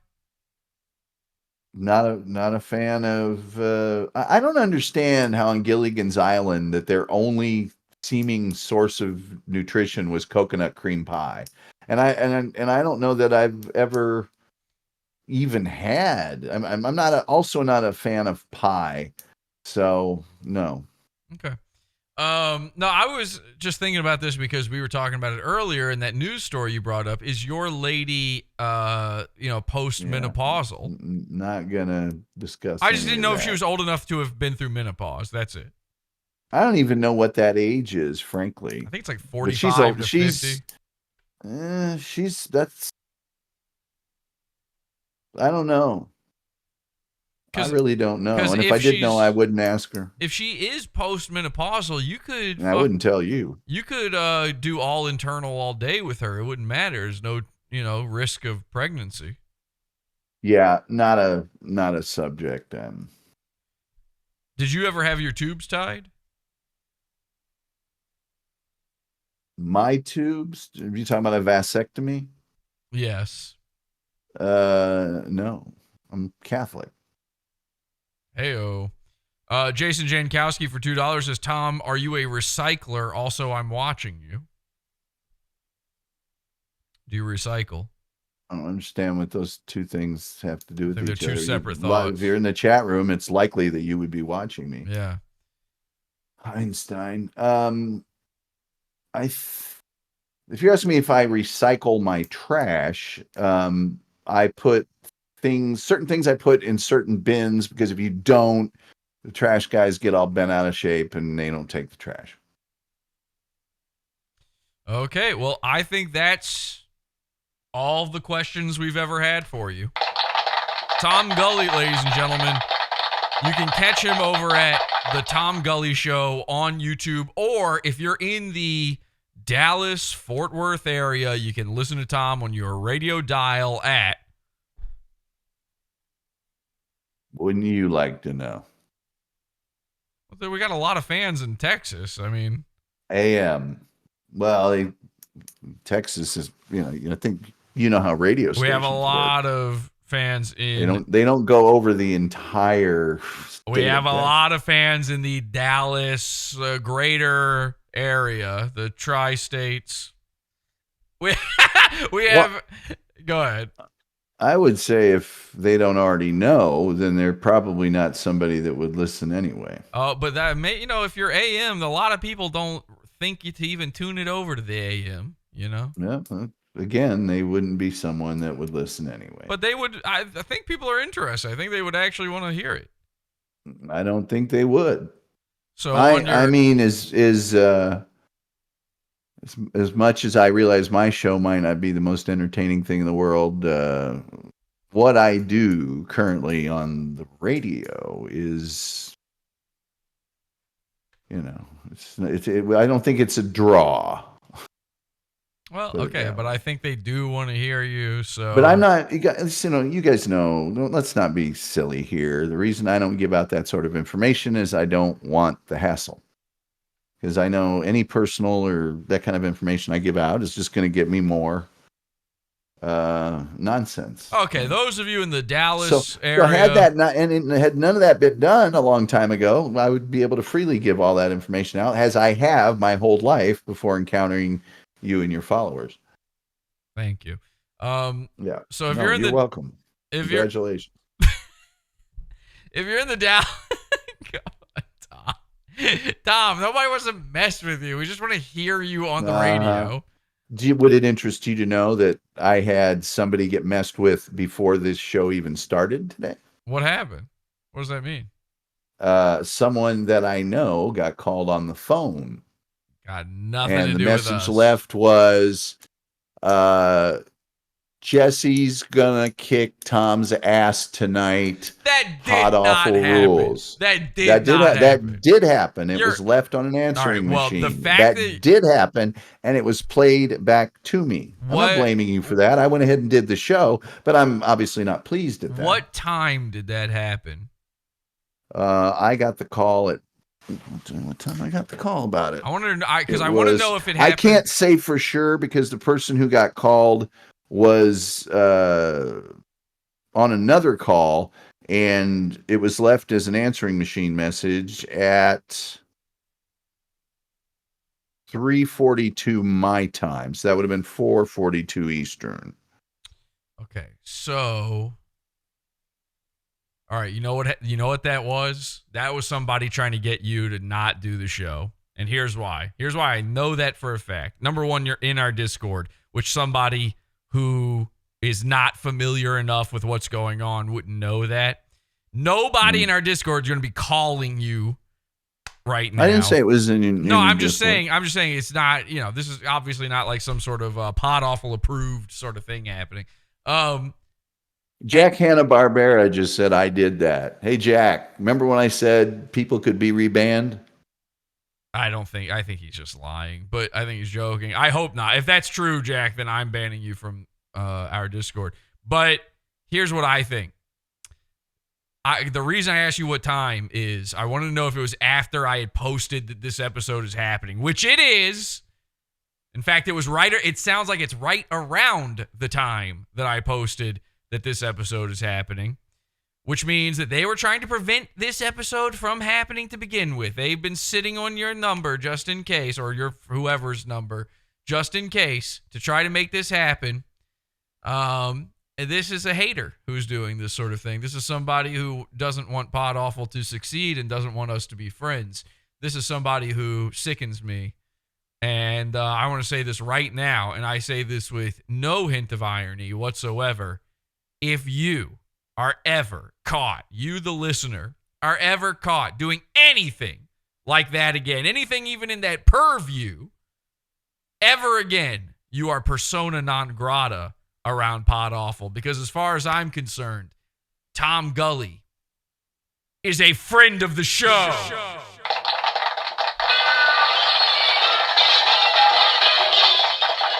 Well, and I went ahead and did the show. This is obviously the first time I brought it up to you. But yeah, I mean, that gets back to my original point was I know that it kind of sucks to not be able to talk about specifically what you did or who you know or things of that nature, because somebody's going to screw with them. Now, a lot of people would just not worry about it and say, hey, this is what I'm doing, and that's just part of the thing. But you can think of what you want about this, but and man, go crazy, because what I'm about to say is really going to make people woo. But it bothers the living hell out of me when somebody that I know or related to or work with has to go through one tiny crumb of nonsense because they happen to be associated with me. I don't feel like they deserve it and blah, blah, blah. I know people stupid enough and loser enough to do that don't care, but that's just the truth. Otherwise, I've done a whole lot of things differently.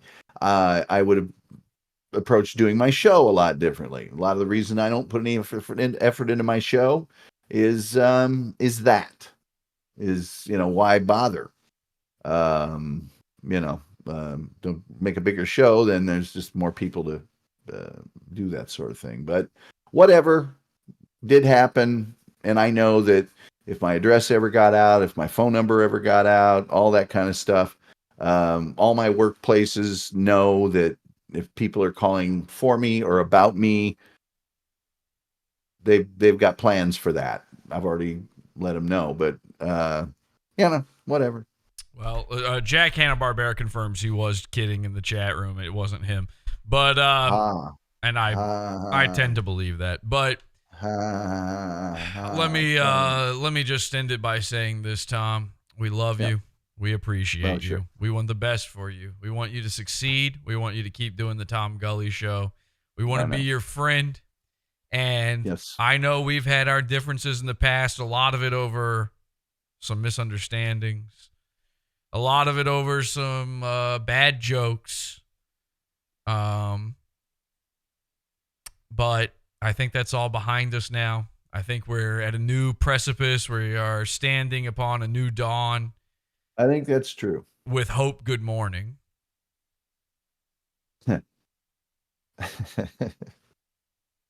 I hope so too. Detroit Parking Authority for $2 says, "Oh, Operation Key Jag aborted. Big fan, Tommy G." Okay. All right. And with that, we're going to call it. We'll see Tom. That's funny. We'll see Tom in the Discord for the next 24 hours. And then for all time after that, friend of the show, ladies and gentlemen, Tom Gulley. Tom, thank you so much for doing it. We love you. Thanks for having me. All right, buddy. Appreciate it. Are you happy to be here? I am happy to be here. I'm happy to be leaving, but I'm also happy to be here. So H2BH? Yeah, H2BH. Bye, Tom. See ya. We did it. Ladies and gentlemen, it happened finally. I can't get this to go away. Help.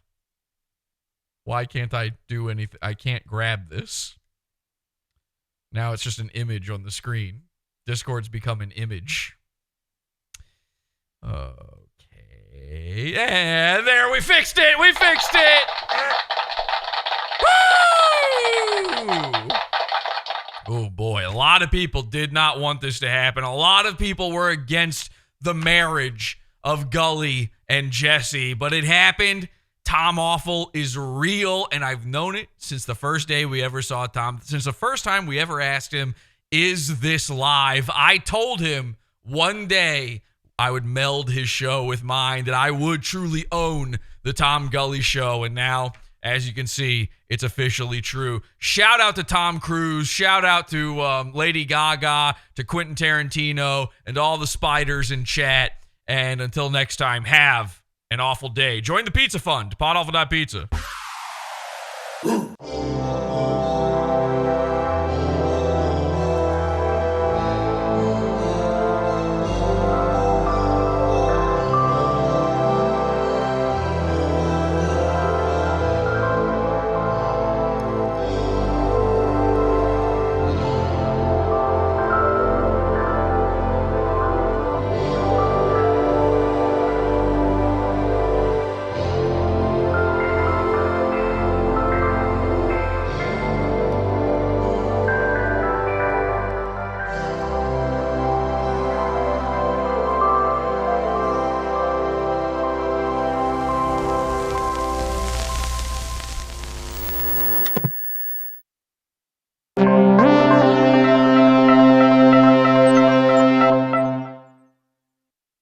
It's awful.